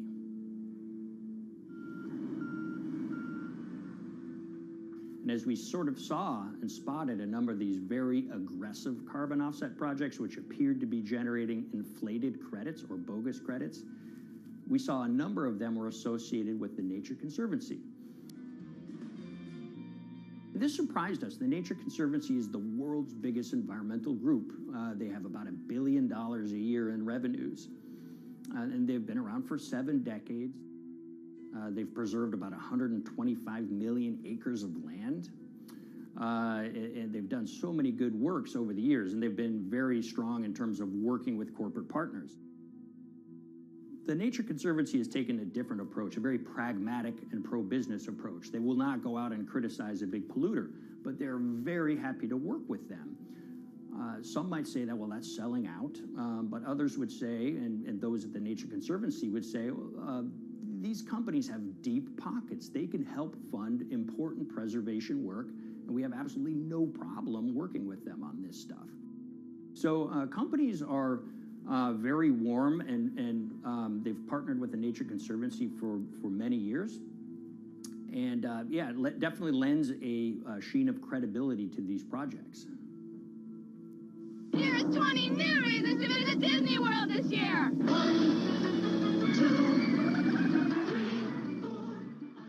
If you look at, for instance, Disney, that's a sprawling company with theme parks and cruise lines that burn up diesel fuel. They have office buildings and television studios that consume electricity. So these companies are trying to make major reductions in their carbon footprints, but it's very difficult to change these fundamental ways their businesses operate. So Disney has been a big buyer of carbon offsets that are orchestrated by the Nature Conservancy. One of the projects that they buy from is called Pennsylvania Ridges. And that's a plot of land. Most of the land is actually about a 3-hour drive outside of Philadelphia. Interestingly, this land, 3,000 of these acres, was actually acquired by the Nature Conservancy in the late 1990s. This land was imminently threatened. There was a pending logging contract on this land.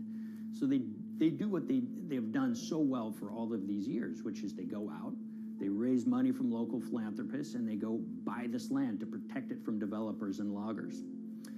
And at the time, according to an archived version of the Nature Conservancy's website, when they were proudly announcing this deal, they said, these threats have been abated because of this acquisition by the Nature Conservancy.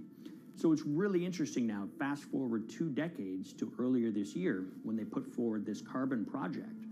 And if you look through it, this land is a key part of that carbon project. And what they're now saying is this land is now once again imminently threatened.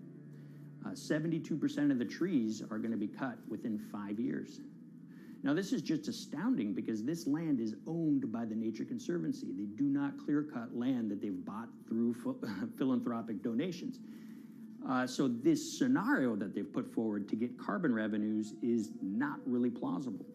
And what that means is when you have Disney coming in and buying these credits, when it eventually lowers its carbon footprint because of these credits, well, that won't be a credible or truthful claim by Disney.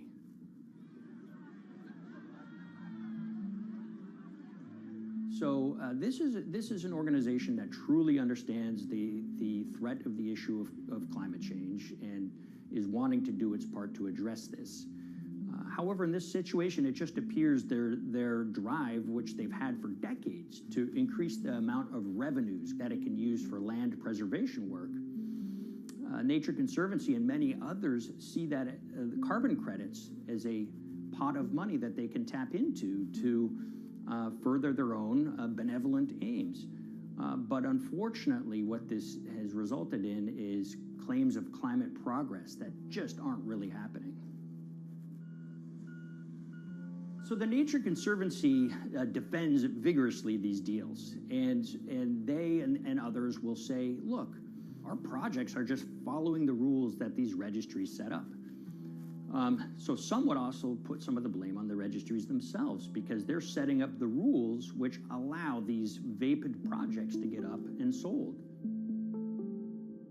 So we've reached out to all of the companies we mentioned in the story, including Disney. They didn't want to be interviewed for this story, but they all told us that, look, we have to rely on the experts out there, and those experts, they say, are these carbon registries that have been set up. Most of these Nature Conservancy deals are set up and sold on this exchange. It's called the American Carbon Registry. Now, it's the oldest of these registries that allow voluntary carbon credits to be sold. They've been around since 1996. What these offset registries do is they set up rules, and any carbon offset project has to follow those rules. But there's this tension that's always there. If the rules are too strict, then it's going to be very hard for carbon offset projects to get up and running. So there's this balance going on where the registries want rules that attract projects, but they don't want it to be so strict where it will disincentivize projects from getting listed. One of the challenges with designing carbon offset systems is that there are normally two people at the table. You have buyers and you have sellers. And to some extent, you have policymakers, but you know, the buyers and the sellers are really the ones with the expertise, with the incentive to really participate hard, make a lot of things happen. And the challenge there is that both of them sort of want the same thing, or they're both happy with the same thing. They're happy with low-cost offsets and a lot of them, because that works for their business model. You end up, though, with nobody really representing the atmosphere, so to speak. Nobody's really representing the climate in those discussions. And so the policies end up biasing the whole system. And you end up in sort of a race to the bottom. And that's what we've seen happen. You know, when it comes specifically to the topic of carbon offsets, you know, I am a fan of carbon offsets in the sense that they can help mitigate climate change. They absolutely can. But, you know, if we're not going to do it correctly in a way that actually does help mitigate climate change, then it's nothing but a distraction. And, you know, after 30 years, you have to start wondering, is it really just a distraction? And that's really unfortunate, but that's where we are. Ultimately, what needs to happen is systemic change. You know, we're sort of nibbling around the edges with some of these different things. We need to change how we produce energy. We need to change how we transport ourselves. We need to change what and how we eat. You know, we need systemic change associated with transitioning to a low carbon economy. A lot of what we're doing today is not promoting systemic change. It's sort of trying to stick your thumb in the dike to preserve the current system. And at the end of the day, that can't really work.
the Hyperloop. There's a good chance you've heard the name by now. This is the Hyperloop system. It can take people hundreds of miles in minutes. The Hyperloop, a series of tubes that would transport people in pods at ultra-high speeds over long distances. It's a remarkable new form of transportation that can whisk people from city to city in a flash. 29 minutes from New York to D.C., 30 minutes from L.A. to San Francisco. For years, we've been seeing these futuristic, utopian renderings of some cross between a spaceship and a monorail. But lately, the Hyperloop is becoming much more real. Yes! It was surreal to be even sitting inside a Hyperloop, and just even more incredible to actually be like riding down a track in something that was nothing more than a crazy idea 6 years before. Companies all around the world have been developing and testing the technology needed to propel passengers at speeds of over 1,000 kilometers per hour. But for many, speed is only the first step to unlocking the full transformational effects of a new mode of transportation. Fast is what we just sort of take for granted in the Hyperloop world. It's the network effects that really deliver the benefit. And that opens up a completely different scale of economic opportunity.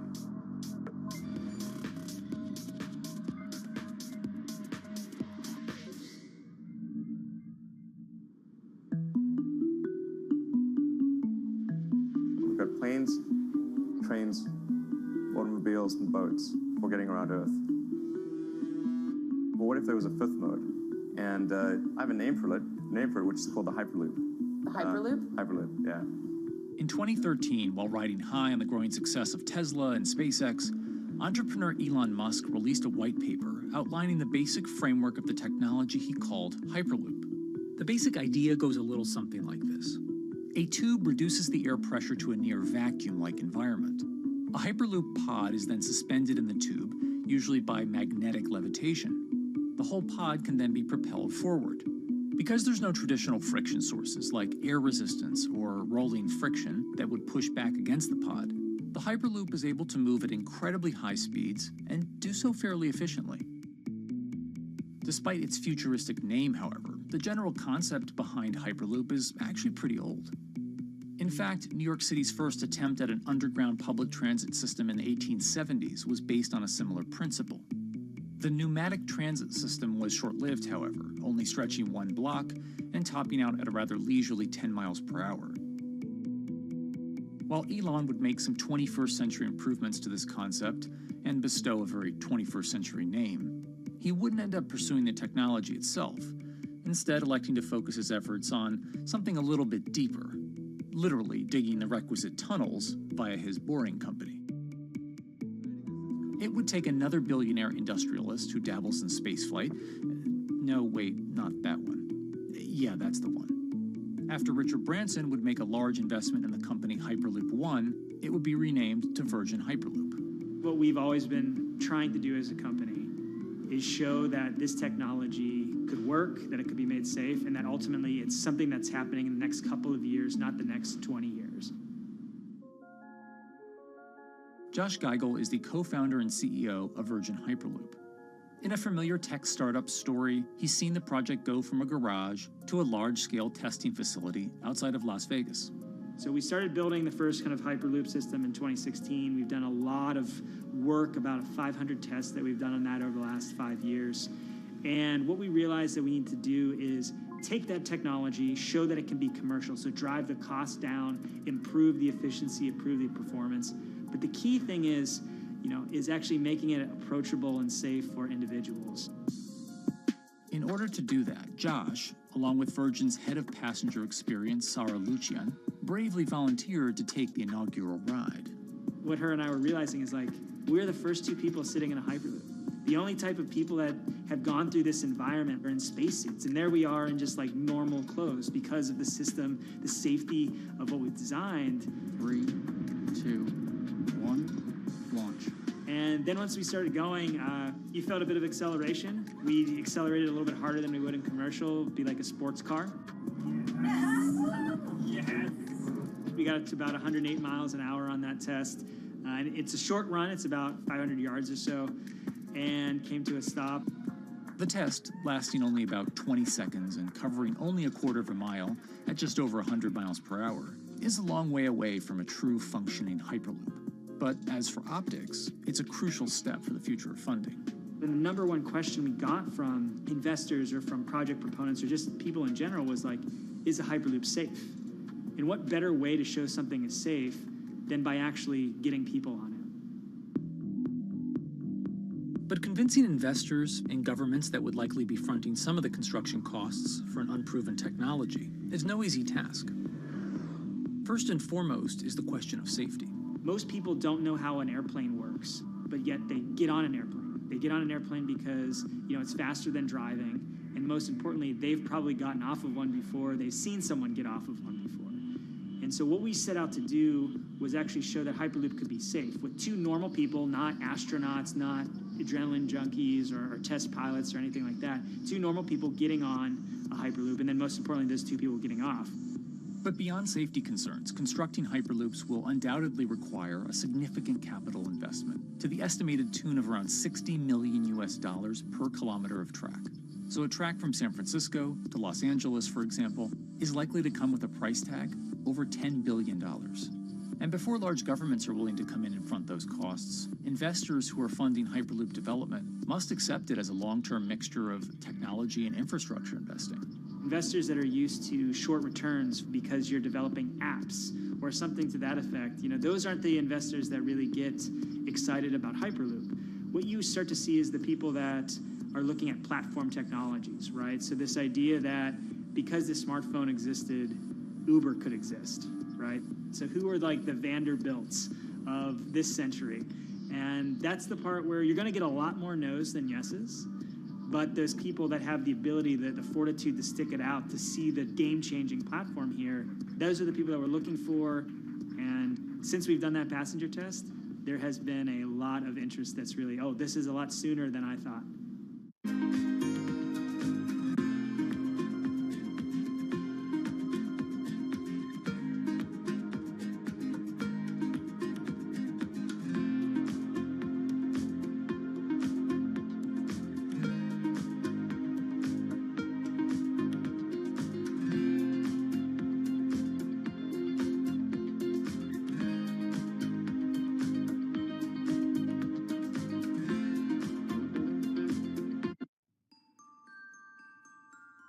Envisioning the ripple effects of what Hyperloop could achieve, though, is fairly challenging at this stage of development. It's fast, yes, but for point-to-point travel, traditional maglev trains can move pretty fast as well. And outside of China, South Korea, and Japan, even those haven't seen much adoption elsewhere due to the high costs and questionable profitability. The Shanghai line in China, for example, loses around $100 million every year. Hyperloop companies, however, believe they can offer something different than traditional railway lines. My name's Alan James, and as far as I know, I'm the only guy on the planet who's written a government-level business case for 300 kmh conventional high-speed rail, 500 kmh maglev, and 1,000 kmh Hyperloop. It's fundamentally about moving people from where they are to where they want to go, when they want to make those journeys, and doing it in much smaller numbers. So pod designs for Hyperloop range from 12 to 28 seats, typically. Why are they small? It's because small enables the network to operate flexibly. And a great example of that is the east-west strategic route across the north of England, from Liverpool to Manchester to Leeds. So to get from Liverpool via Manchester to Leeds by train is just short of 2 hours today. It'll probably take you 2 hours driving as well in average traffic conditions. Net result is those three city regions remain three separate entities: Liverpool, Manchester, Leeds. There's very little commuting traffic between those urban areas. Hyperloop absolutely changes that from the ground up. Liverpool to Manchester is a 5 or 6 minute journey. Manchester to Leeds is also a 5 or 6 minute journey.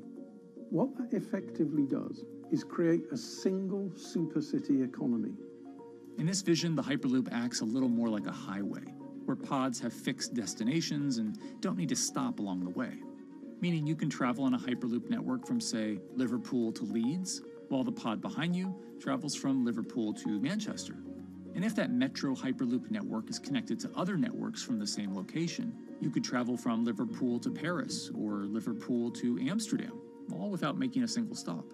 For passengers, for business, for leisure, that is utterly transformational.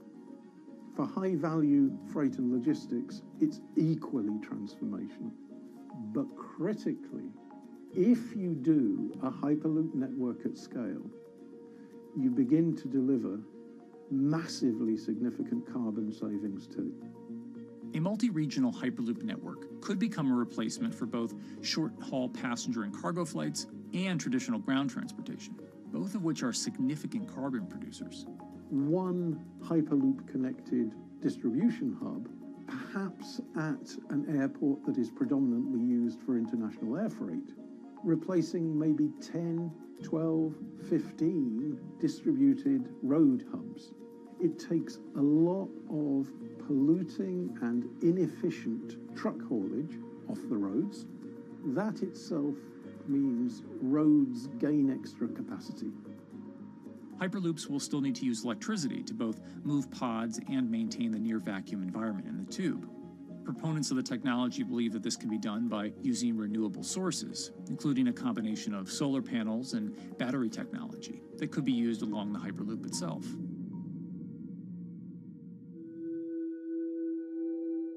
But even with all multipliers of time and carbon emission savings that a Hyperloop network may provide, the investment capital required to actually build such a network becomes even more economically and politically daunting. Committing doesn't mean spending billions on day one. Committing means, how do we phase it?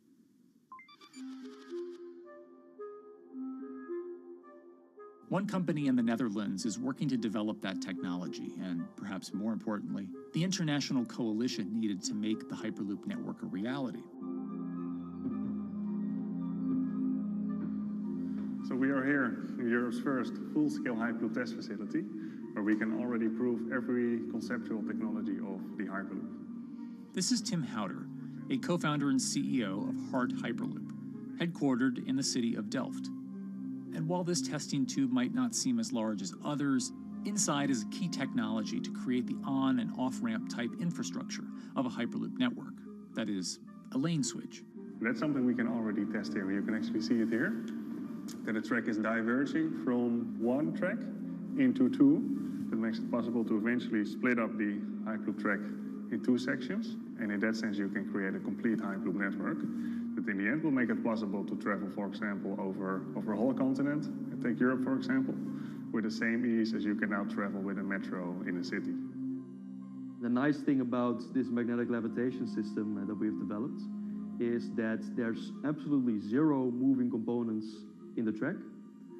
So for example, if you have to do a lane switch, all you do is that the tube basically splits up, and statically the tracks also split up. And whenever the vehicle enters a switch, it either pulls itself to the right with its magnets, or it pulls itself to the left with its magnets.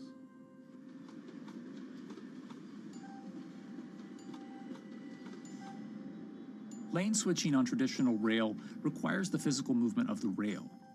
Even modern magnetic levitation tracks use lane switching techniques in order to transfer trains from one track to another. And this is a very crucial element, because this is the thing that limits the capacity and, in the end, the usefulness of the rail network. Because the moment that a track is switching, that means that at that moment you are creating an unsafe environment for the trains behind it. So you need a lot of space between trains. But in a Hyperloop, because you have no moving components in the track, all the vehicles can be much closer to each other. You can achieve a very high frequency and basically have your vehicles moving and merging in and out of the network very much like a highway. For now, though, Hart's physical testing has been limited by the size of their tube. Because the test track is only 30 meters long, they haven't tested this lane switch at speeds greater than 20 kilometers per hour. However, the company is working to build a new test site where it plans to increase that testing speed to 300 kilometers per hour. We're now in a phase where we have proven most of the most important technologies in the test facilities that we already have. And we have also demonstrated the viability and the feasibility of a network. If you look at all the subsystems that it consists of, most of those are proven systems, already demonstrated in lab conditions.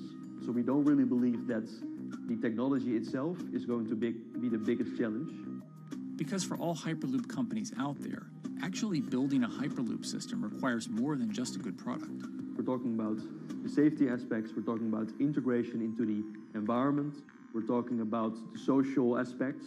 Do people feel comfortable traveling in such a system? So it's about all these different aspects, and the complexity is really getting all the different stakeholders that are relevant and that do need to contribute to bring this to market, to get them all following the same roadmap.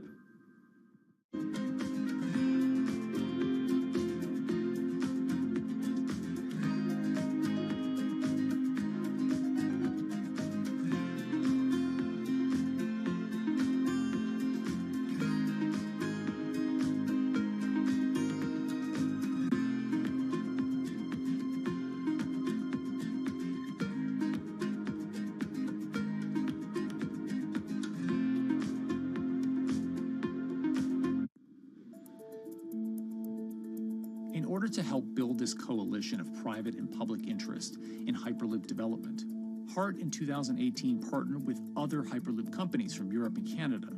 The goal was to define, establish, and standardize the framework to regulate Hyperloop systems. Right now we are working with all the Hyperloop developers together in setting up the first, let's say, structure for starting the standards drafting. One of the most important goals for HART is interoperability, which is essentially making sure the different systems can communicate with each other. Interoperability is so important because what we want to achieve is actually have this seamless travel experience. So you don't want to end up, for example, going from Madrid to Paris and then switching because you need to use a different technology to get, for example, to Amsterdam. The idea being that as companies around Europe create the first commercial Hyperloop tracks between individual cities, one day those can all be connected to a larger network. Everyone that believes that Hyperloop is a future transport system also realizes that there is a need to have this network because that's where Hyperloop thrives. Hyperloop is such a huge project. It's definitely not something that you can do on your own or as a single company.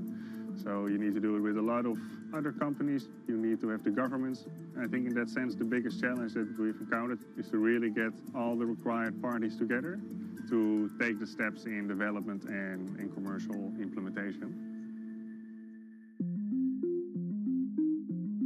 HART's next plan is to build the European Hyperloop Center, an open testing facility which will include a 2.6-kilometer test track.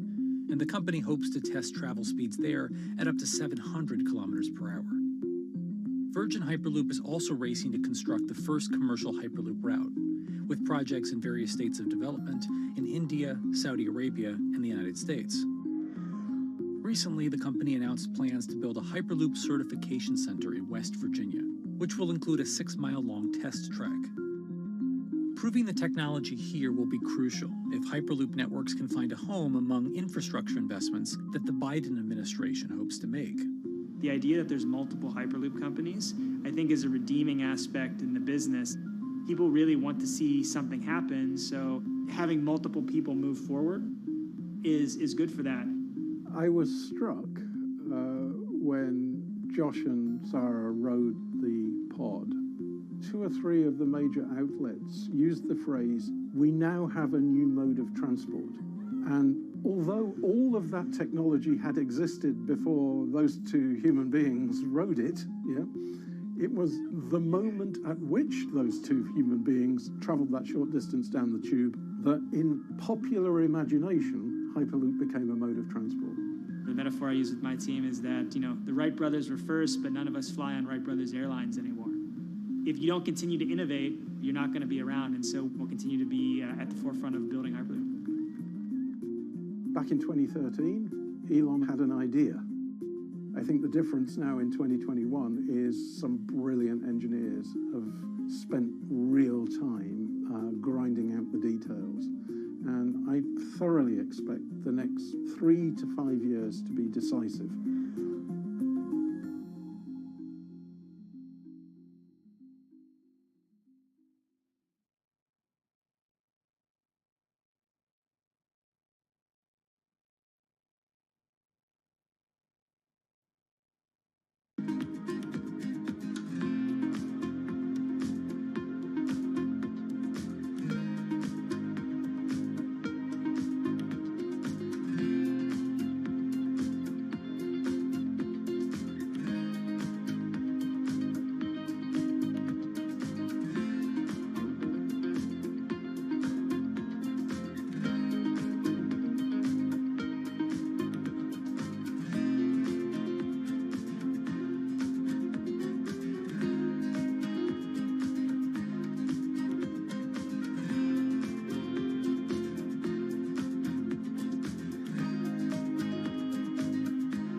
This week, how hydrogen can transform our energy usage. We'll look at why the universe's most abundant element could be a game changer in the climate revolution. Hydrogen technologies are not new. They are used in other sectors. We use them in space, on our rockets, and we don't need the laws of physics to change to be able to use hydrogen on our planes. From iron ore to green hydrogen, one of Australia's richest men tells us about his pivot to sustainable energy. Let's take action. It's practical, it's implementable. Let's do it now. Plus, the hydrogen revolution. We'll speak with the CEO of Italian utilities firm Snam about his new book and how green hydrogen could be competitive within 5 years. Costs are coming down and people are waking up to the fact that it's the only way to decarbonize certain sectors. From Bloomberg's global headquarters in New York, I'm Kaylee Lyons, and this is Bloomberg Green.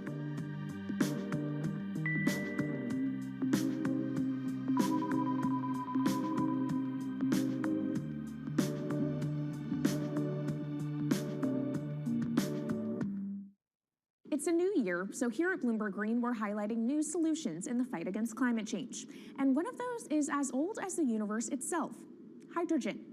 It's the simplest element around, but could well be a game changer when it comes to turning around our dependence on fossil fuels. Today, hydrogen is used in the chemicals industry to produce petroleum products. It's also starting to be used in steel production, an industry under a lot of pressure to decarbonize. But it has far more uses as well, from powering cars to heating our homes. And Bloomberg New Energy Finance sees a seismic shift in the sector in the next 10 years as green hydrogen squeezes out dirtier alternatives. So-called gray hydrogen dominates today. But as renewable electricity gets cheaper and more accessible, so will green hydrogen. In this week's edition of Bloomberg Green, we'll explore what this push into hydrogen means for tackling climate change. We'll hear from Australian billionaire Twiggy Forrest about his pivot from iron ore to hydrogen, and we'll also speak with the CEO of Italian utility company Snam about his book, The Hydrogen Revolution. But first, what are we using hydrogen for? And why does it actually matter? Christine Lee Edwards explains. Hydrogen, the most plentiful element in the universe. On Earth, we find it mostly bonded to oxygen in the form of water, or in other gases known as hydrocarbons. Hydrogen gas, H2, burns hot and clean, making it an attractive tool in the race to net zero. But isolating hydrogen from other elements is no easy task. Today, the cheapest way to do this is via chemical processes that break up natural gas. This releases a lot of carbon dioxide. Another method is to use electricity to split water molecules in a process called electrolysis. Although there is no carbon byproduct, a lot of electricity is needed. And if this power comes from burning coal or gas, it negates the zero emissions goals of using hydrogen to begin with. Hydrogen produced in this way, powered by fossil fuels, is called gray hydrogen. If carbon capture and storage is used together with fossil fuels, then it becomes blue hydrogen. If nuclear power is used, it's called pink. And finally, green hydrogen is when it's produced via electrolysis and powered from renewable sources. This method is considered emissions-free. It's predicted that by the early 2030s, H2 made from renewables will be cheaper than that made from fossil fuels. But that hinges on the cost of electrolysis declining, which will be achieved through larger projects and an expansion of manufacturing. To be clear, vast amounts of H2 are already used today.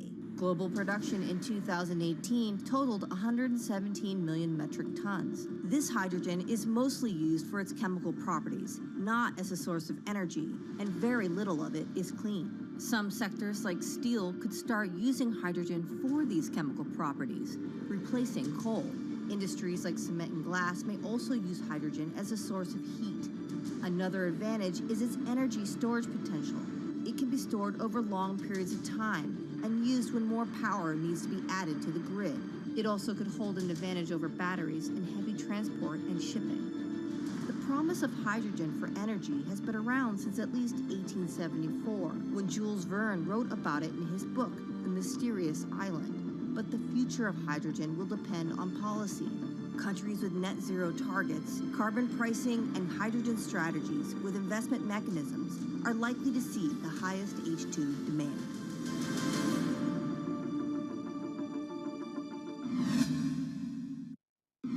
That was Bloomberg's Christine Lee Edwards explaining what hydrogen means for the energy transition. But how are businesses approaching the sector? Well, one of Australia's richest men is making a big play into hydrogen. Andrew Forrest, better known as Twiggy, made his fortune from iron ore, being the chairman, former CEO, and major shareholder in Fortescue Metals, one of the world's biggest miners. But after having made over $10 billion in profit from the metal in the last fiscal year, Twiggy wants to transform Fortescue into a clean energy company. He's been scouring the planet in search of investment opportunities in hydrogen and renewables. The firm plans to allocate up to 10% of its annual profits for green energy investments and is exploring projects across the globe, from Indonesia to Argentina. Francine Lacqua caught up with Twiggy Forrest. There's only one type of clean hydrogen, all the rest is dirty. Yeah. That is green. If you just say green hydrogen is clean, the rest is dirty, then you've actually nailed it. And, you know, anyone else who produces any other rubbish, any other argument, just look them in the eye and say, why is global warming accelerating if anything you're saying is true? And then you'll know, actually, it's greenwashing.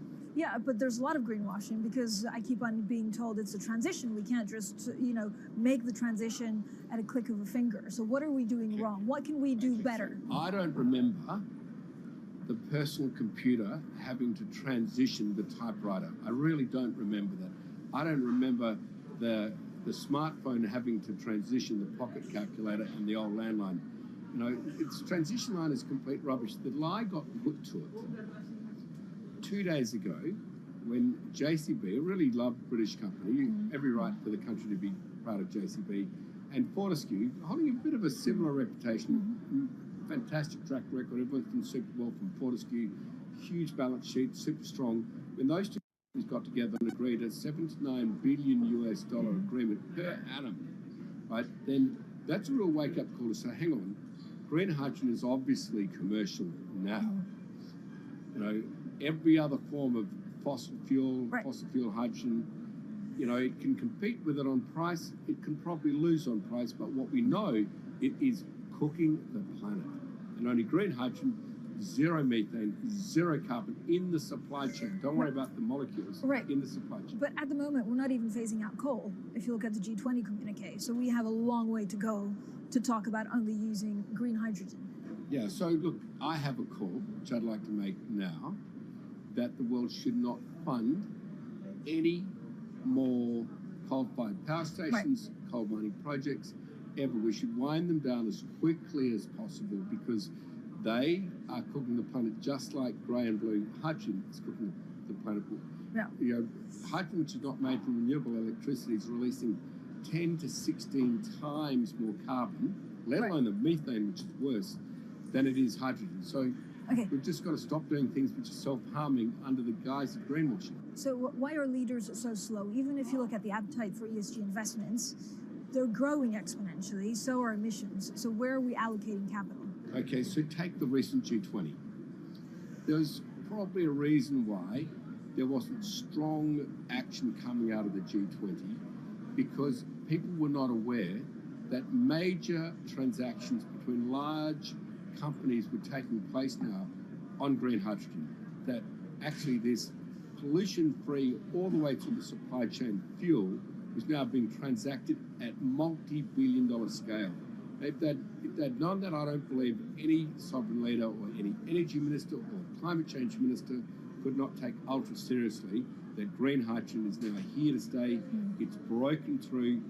History has been made. It will never go back. Okay, what is the one thing that you would tell leaders today and business leaders? How do we transition faster than what we are now because we're at real risk of missing our targets? Oh, so that's really simple. You stop funding, you stop subsidizing, you stop using money into fossil fuels. It could be carbon sequestration, it could be fuel rebates, could be anything. Hundreds of billions of dollars getting ashed while we ash the planet on fossil fuel subsidies. Because we haven't had that renewable electricity, we haven't had that green hydrogen, it's kind of been pushed down. It's all sorts of excuses. Oh, it'll never be commercial, it'll never be supplied in the quantities we need it, you know, blah, blah, blah. Now we know, let's take action. It's practical, it's implementable, let's do it now. Okay, if we do it now, is there going to be a shock to the energy system? Is there going to be a shock actually to economically? And is it worth, you know, not talking about transition, just going from A to B? Yeah, it's a fantastic question. A to B is the solution. Let fossil fuels do what fossil fuels do. Just burn their coal, burn their oil, burn the gas. At least they're pumping up carbon and methane into the atmosphere, honestly. Well, not that honest because they don't measure methane, which is 90 times worse than carbon. But at least the carbon is being done honestly. Encourage the green hydrogen sector to come in really fast. Okay, it's there. There's renewable power all over the world. We now know how to make electrolyzers much cheaper, like 25% of the original cost. We know how to do that now. We don't have an excuse to get into it. Does it need to be cheaper than oil and fossil fuel for it to be viable worldwide? Well, right now it is. Okay, so let's just swallow that bit of financial data. Right now it is cheaper, and it's getting more cheap. It's the only fuel you know of which is declining in value. You don't have enough of it, right, to power the world.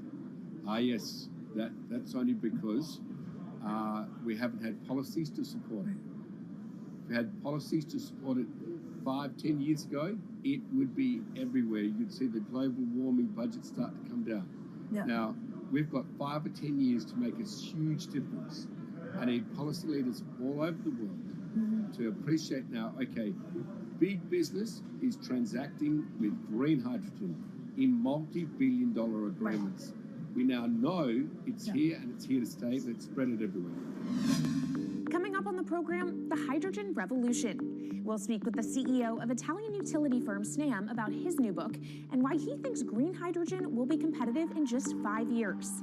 Plus, how are airlines working to become more sustainable? We'll look at how Airbus plans to step up in the climate fight. This is Bloomberg Green.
Bloomberg's world headquarters in New York, I'm Kaylee Lyons, and this is Bloomberg Green. What will the world look like in 2050? Will global temperatures have stabilized, electric vehicles be abundant, and solar and wind power homes around the world? According to Marco Alvera, the CEO of Italian energy company Snam, that vision of the future could be a reality. And he says that hydrogen will pave its way. As he tells it in his new book, The Hydrogen Revolution, Alvera's moment of reckoning came in November 2018 when he tasked the Snam Scenarios team with studying how Europe could reduce its CO2 emissions to zero by 2050. Looking through the results of the study, Alvera said he was struck by how much hydrogen was in Europe's energy mix by that year. Beyond the abundance of hydrogen, the SNAM model also predicted that it would be the cheapest form of decarbonized energy for many sectors, and that it could be cheaper than today's prices for oil, coal, and nuclear power. Our Maria Tadeo spoke with Alvera at COP26. It's happening all very fast. We see the cost of hydrogen coming down a lot. Hydrogen will play a big role in the energy mix. I don't know if it's going to be 15 or 25% of a fully decarbonized energy system, but it's going to be big. Costs are coming down, and people are waking up to the fact that it's the only way to decarbonize certain sectors, so-called hard-to-abate sectors. And you say it's the only way and the costs are coming down. Where do you see prices moving? Because a lot of the reticence at times has to do with the pricing, that some argue, well, it's still not the cheapest option on the market. So when I was first working in hydrogen in 2004, it was costing $1,000 per megawatt hour. 2010, $600. Today, $100, and we see it going down to $50 in 5 years' time, and to going down to $25 per megawatt hour in the next 10 years or so, which is a quarter of where it is today. That's really because renewable energy, and we're talking green hydrogen here, renewable energy costs are falling, but the cost of making the electrolyzer, which is the kit that you use to convert solar or wind energy and water into hydrogen, the cost of this kit is falling a lot because it doesn't really exist on an industrial scale. So as we build up capacity, we industrialize it, we standardize it, and we squeeze costs out. That's really the cost trajectory. And for that, of course, you need demand, however, for governments and also institutions to kind of buy into this idea that it is the future and we want to invest and create infrastructure. What are they telling you? When you speak to governments, when you speak to officials, are they keen on this? They're very keen. So the Department of Energy shares our view in the States of getting to below $1 a kilo, which is $25 a megawatt hour. The European Union has a hydrogen strategy, which is very clear, and several member states have the same. Chile wants to export a lot of hydrogen. China's big on hydrogen. Australia's very big on hydrogen. Japan is blending already hydrogen. So I would say the world is now really focused on this because it's the only way to store energy for a long period of time economically is to convert it into either a liquid or a gas. And of course, you talk about the price, but the other big component is the volume. You know, how big can you go? Where do you see that on a time scale? So wherever it's sunny or windy, you can produce very cheap hydrogen eventually.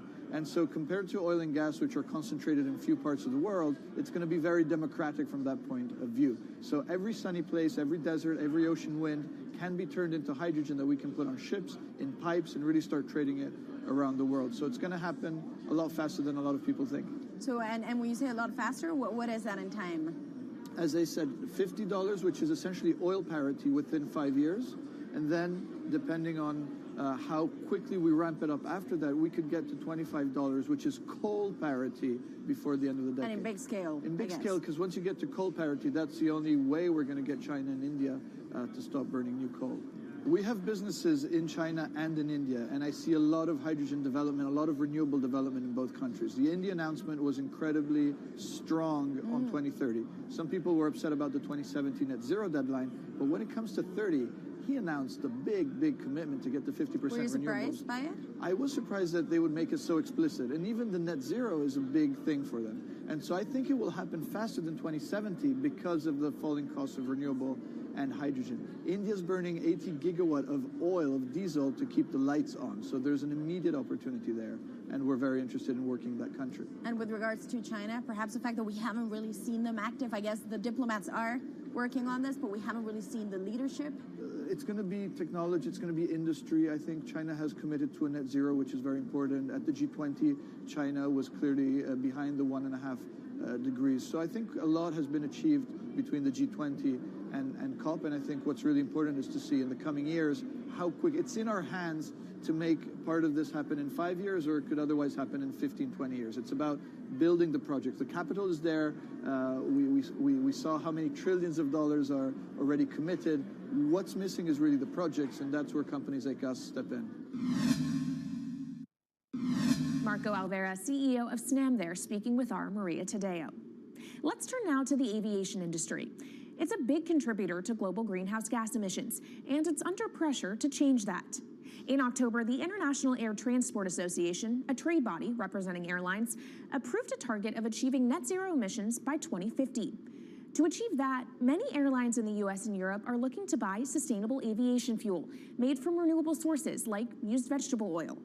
Initiatives like these are pushing plane makers to come up with some radical new aircraft that will eventually cater to our growing appetite for travel without hurting the environment. We took a look at how Airbus, the world's #2 aircraft manufacturer, is stepping up to the challenge. How long until we can fly emission-free? Airbus says it's more confident by the day it can be done by its 2035 target. Airbus's CEO spoke about its ambitions for hydrogen-powered planes at the company's summit in France. The physics works. Hydrogen technologies are not new. They are used in other sectors. We use them in space on our rockets, and we don't need the laws of physics to change to be able to use hydrogen on our planes. So every day we become more confident, but we think we need to have a plane, we need to have the right fuels, the hydrogen available in the right quantity at the right place at the right time, and we need the regulations to be ready. So we really need the work and the collaboration of many people around the globe to make it happen on time. But it could be a long wait until green passenger jets go mainstream. Larger aircraft with more than 150 seats are not expected to feature globally until about 2050. That means manufacturers and airlines today are under growing pressure to ramp up short-term innovations to cut their carbon. In the long term, meeting the ambitious plans for so-called green hydrogen means building a giant industry almost from scratch. To make that happen, British airline EasyJet is among those saying governments need to get involved and fast. Aviation's emissions over the last 3 decades leading up to the pandemic grew by about 80% to over 1 gigaton, and that's projected to double by 2050. According to Bloomberg NEF, about half of the airlines with the largest global market share have set net zero targets by that same date, nearly 3 decades away. Coming up, from blue sky projects to the bottom line. We'll speak with our Bloomberg NEF expert Meredith Annex and dig into their models about how hydrogen fits into the future energy mix. This is Bloomberg Green.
From Bloomberg's World Headquarters in New York, I'm Kaylee Lyons, and this is Bloomberg Green.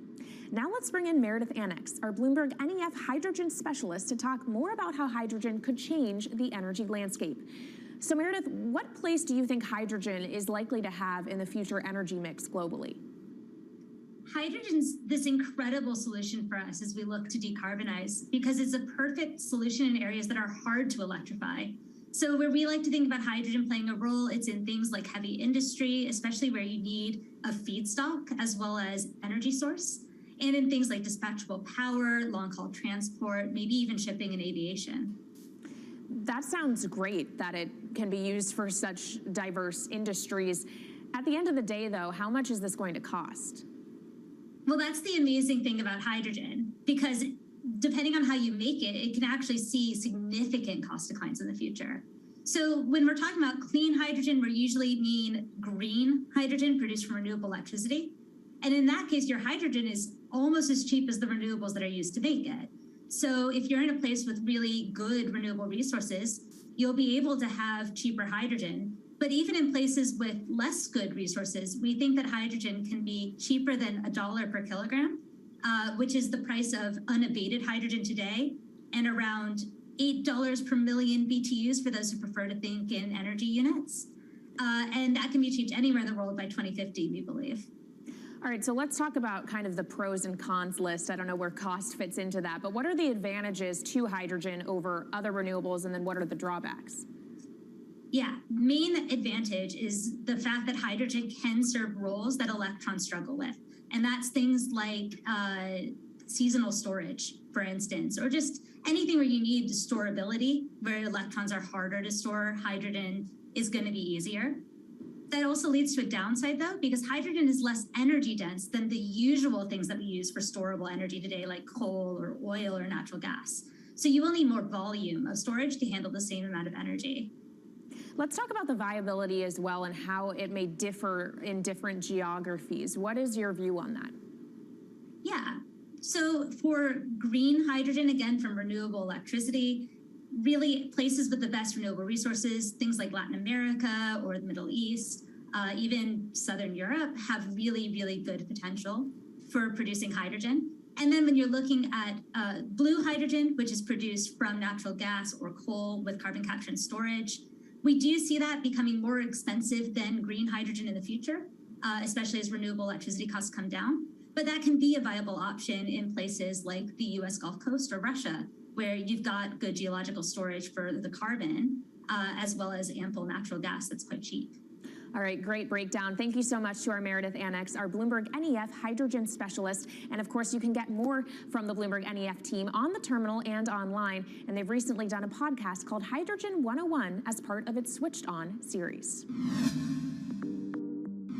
So from iron ore titans pivoting to cleaner energy to talk of a hydrogen revolution, that's it from this week's edition of Bloomberg Green. We'll be back next week with a deep dive into the state of electric vehicles. And you can keep the conversation going by following us on YouTube, Instagram, and Twitter @Climate. I'm Kaylee Lyons from Bloomberg's World Headquarters in New York, and this is Bloomberg Green.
is Bloomberg Business Week.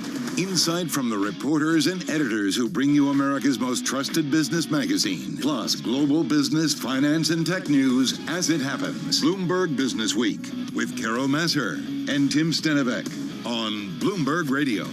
And a very good afternoon, everybody. Live from the Bloomberg Interactive Broker Studio, streaming on YouTube and Bloomberg Quick Take. It's Tuesday, January 31st. Carol Masser along with Tim Stenivek. A big day, 24 hours away from the first Fed decision, why China may play a role in Fed thinking. We've also got GM's accelerated lithium push, and then 8,000 layoffs that don't exactly scream family values, Tim. Yeah, looking forward to that Bloomberg opinion piece a little bit later in the program. We've got a great lineup this afternoon, Carol. We do indeed. And Boeing, this is certainly front and center, bidding farewell to the queen of the skies as the final 747 flies away from Boeing's Seattle area factory tomorrow.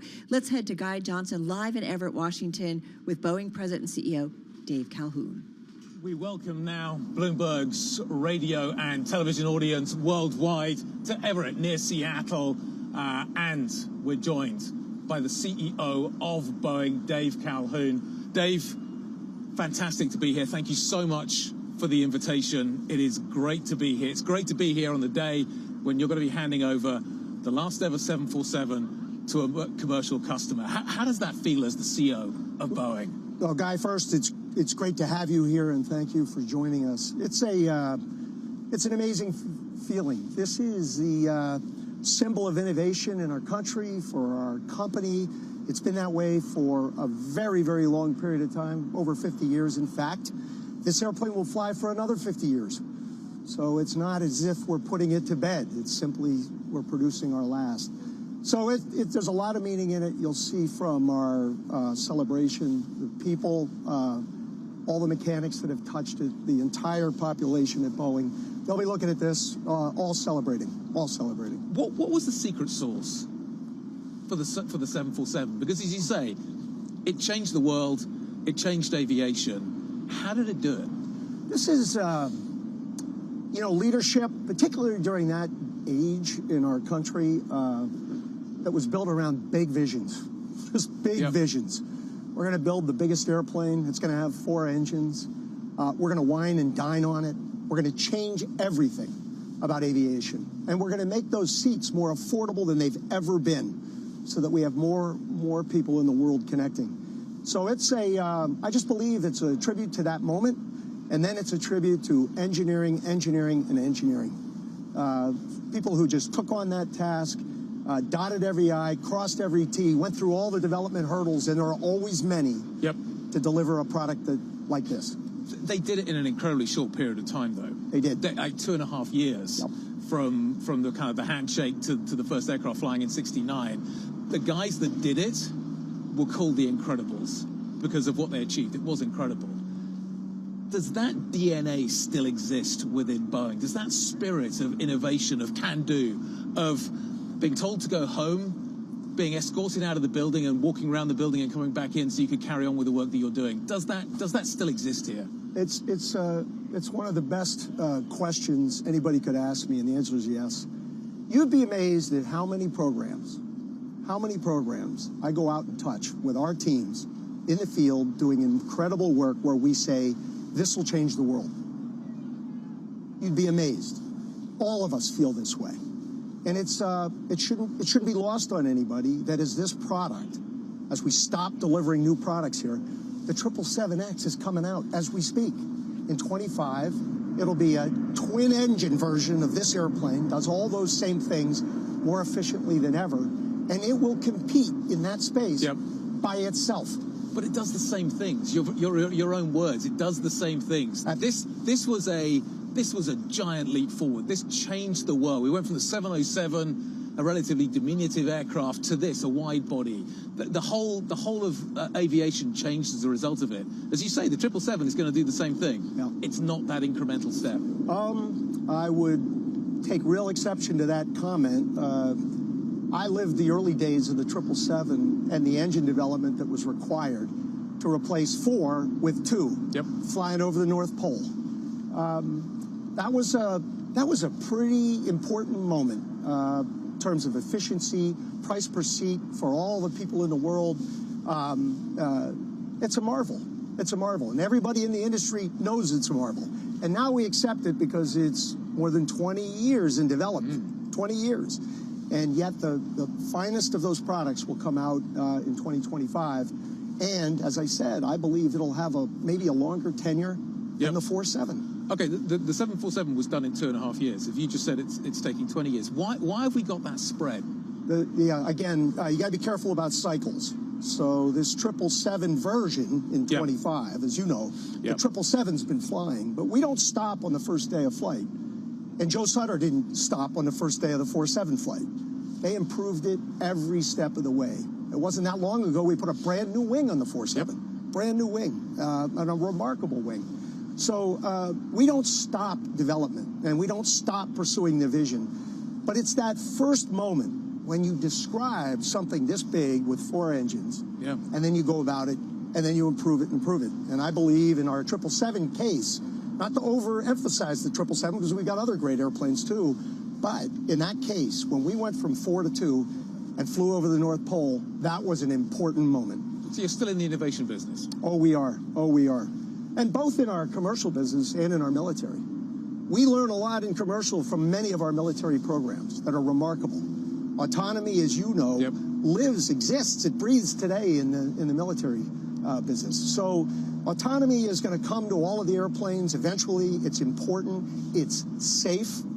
So again, innovation is everywhere. So, but what you're describing is innovation that is starting in the military and then coming to the civil. Is that how you see the model?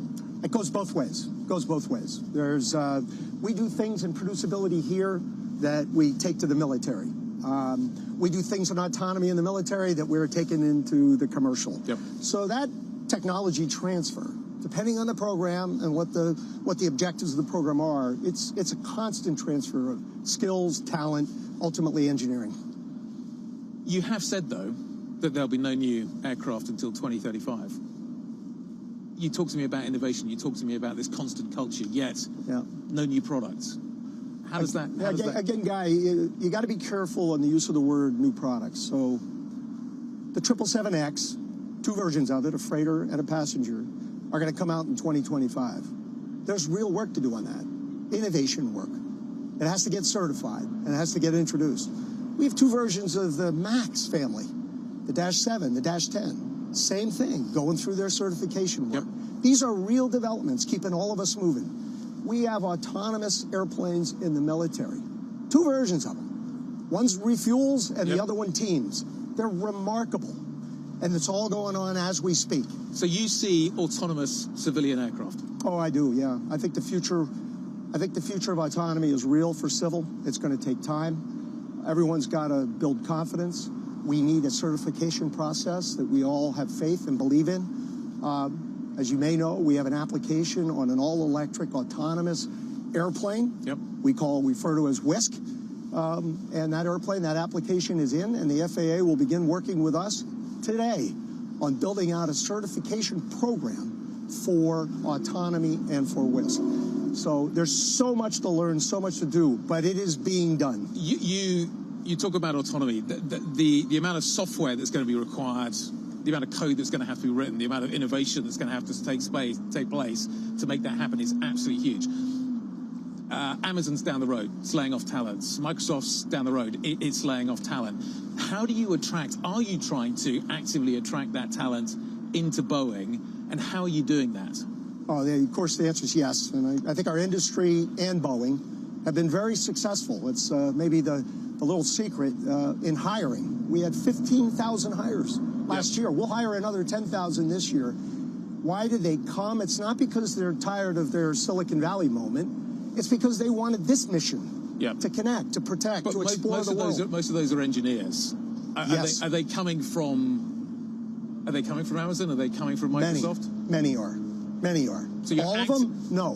Many of them are. We've never had trouble with that. Do I think the layoffs make it maybe a little easier? Of course. But it's still about who you get. It's not an engineer's an engineer. You're always looking for the best talent in the world to take on one of the great missions in the world. And that is what we're doing. You talked on the call the other day about a narrow body, a braced wing narrow body that you're pursuing. You're talking potentially about building a prototype at the end of this year. We just spoke about the fact that you're not having any new aircraft, but I'm wondering where this one is going. Clearly, we're kind of running towards the end of the life cycle of the 737. I'm curious as to whether or not this aircraft, this narrow body you've talked about with these super long wings that are braced, that kind of dip at the airport, could be that aeroplane. Yeah. They call it the transonic truss-braced wing. And yes. So that's a program that's been in development for quite some time. You're doing it with NASA, right? To prove out that it's worth it. And what does worth it mean? Somewhere in the neighborhood of 25-30% improvement from today's commercial airplane. Today's narrow body, if you will. So now we have to prove that it can be commercialized. And so, yes, we bought a couple of airplanes. We're going to set it up. And by 28, we hope to prove to ourselves that this kind of technology can come to the marketplace. This is how you get to big objectives like the 4-7 set for itself. Exactly. You got to first say to yourself, do you have the capability to get there? And you got to develop the technologies that need to be deployed to get you there. This truss-braced wing does that. And it also facilitates even more innovation in the engine world with a wing that's that far off the ground. You get the height so you can put big bypass engines underneath it, or potentially other technology as well. Exactly. So could that be a replacement for the 737? Is that, if you were thinking about it, is that where you're going? Yeah, I hope so. Yeah, I don't kid anybody. I hope so. I'm not going to develop an airplane to fill a niche. We are not going to develop an airplane to fill a niche somewhere. These are 50-year programs that get developed over 50 years and create these enormous opportunities for the flying public. I can't do that with a niche airplane that's 10% better than the last one. I've got to create one that's 25 or 30% better than the last one, and it's got room to grow. And that's how we think about this. And yes, that wing configuration is a capability we would like to prove out so that we can imagine that next airplane with that wing concept. So when could we see that? Picking a date is sort of silly when you haven't proven the capabilities. So let's get together in 28. Okay. When we prove to ourselves that wing concept works in a commercial airplane. You're talking about opening another line for the 737 here at Everett. Yep. Is that a down payment on a higher rate for the narrow body lines? Yes. It's how high? You're at what we've now? already told the world we're going to get to 50. The market right now, Guy, is as strong as I've ever seen it in my career. It's partly fed by the reopening of the world, the resilient demand for travel around the world, the reopening, China now the latest, and that will be a significant move with respect to market demand, and supply constraints, which means that if you want to build an airline and grow, and you need lift, now you're starting to worry about when the next airplane is you can get. And already backlogs are moving out in the 28 and the 30s, and so that is a pretty healthy market. We have to be prepared for it, and we've got to get this supply chain sort of reconfigured and back in action post-COVID, so that we can meet those demands. Okay, 2 quick questions. Tony Blinken's going to China next month. You've had issues with China. You've had issues with the MAX in China. Do you think that meeting could be the opening of the door potentially to an easing of tensions between you and them? Do you think potentially that market could reopen for you as a result of what the administration is doing right now? Yes, I hope so, and that is the way we're behaving. We've been constructive with our airline customers in China. And I believe that one of the reasons that we've sort of stalled there for the last 3 or 4 years is because, yes, the MAX, but because of COVID and the lockdown. So now all of a sudden it's coming back fast. They need airplanes. First and foremost, we've got to get the airplanes they already own back in the air. We call that return to service.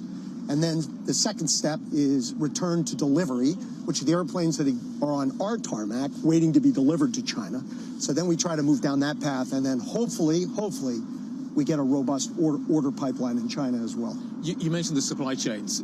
Airbus is already targeting a significantly higher run rate in the narrow bodies.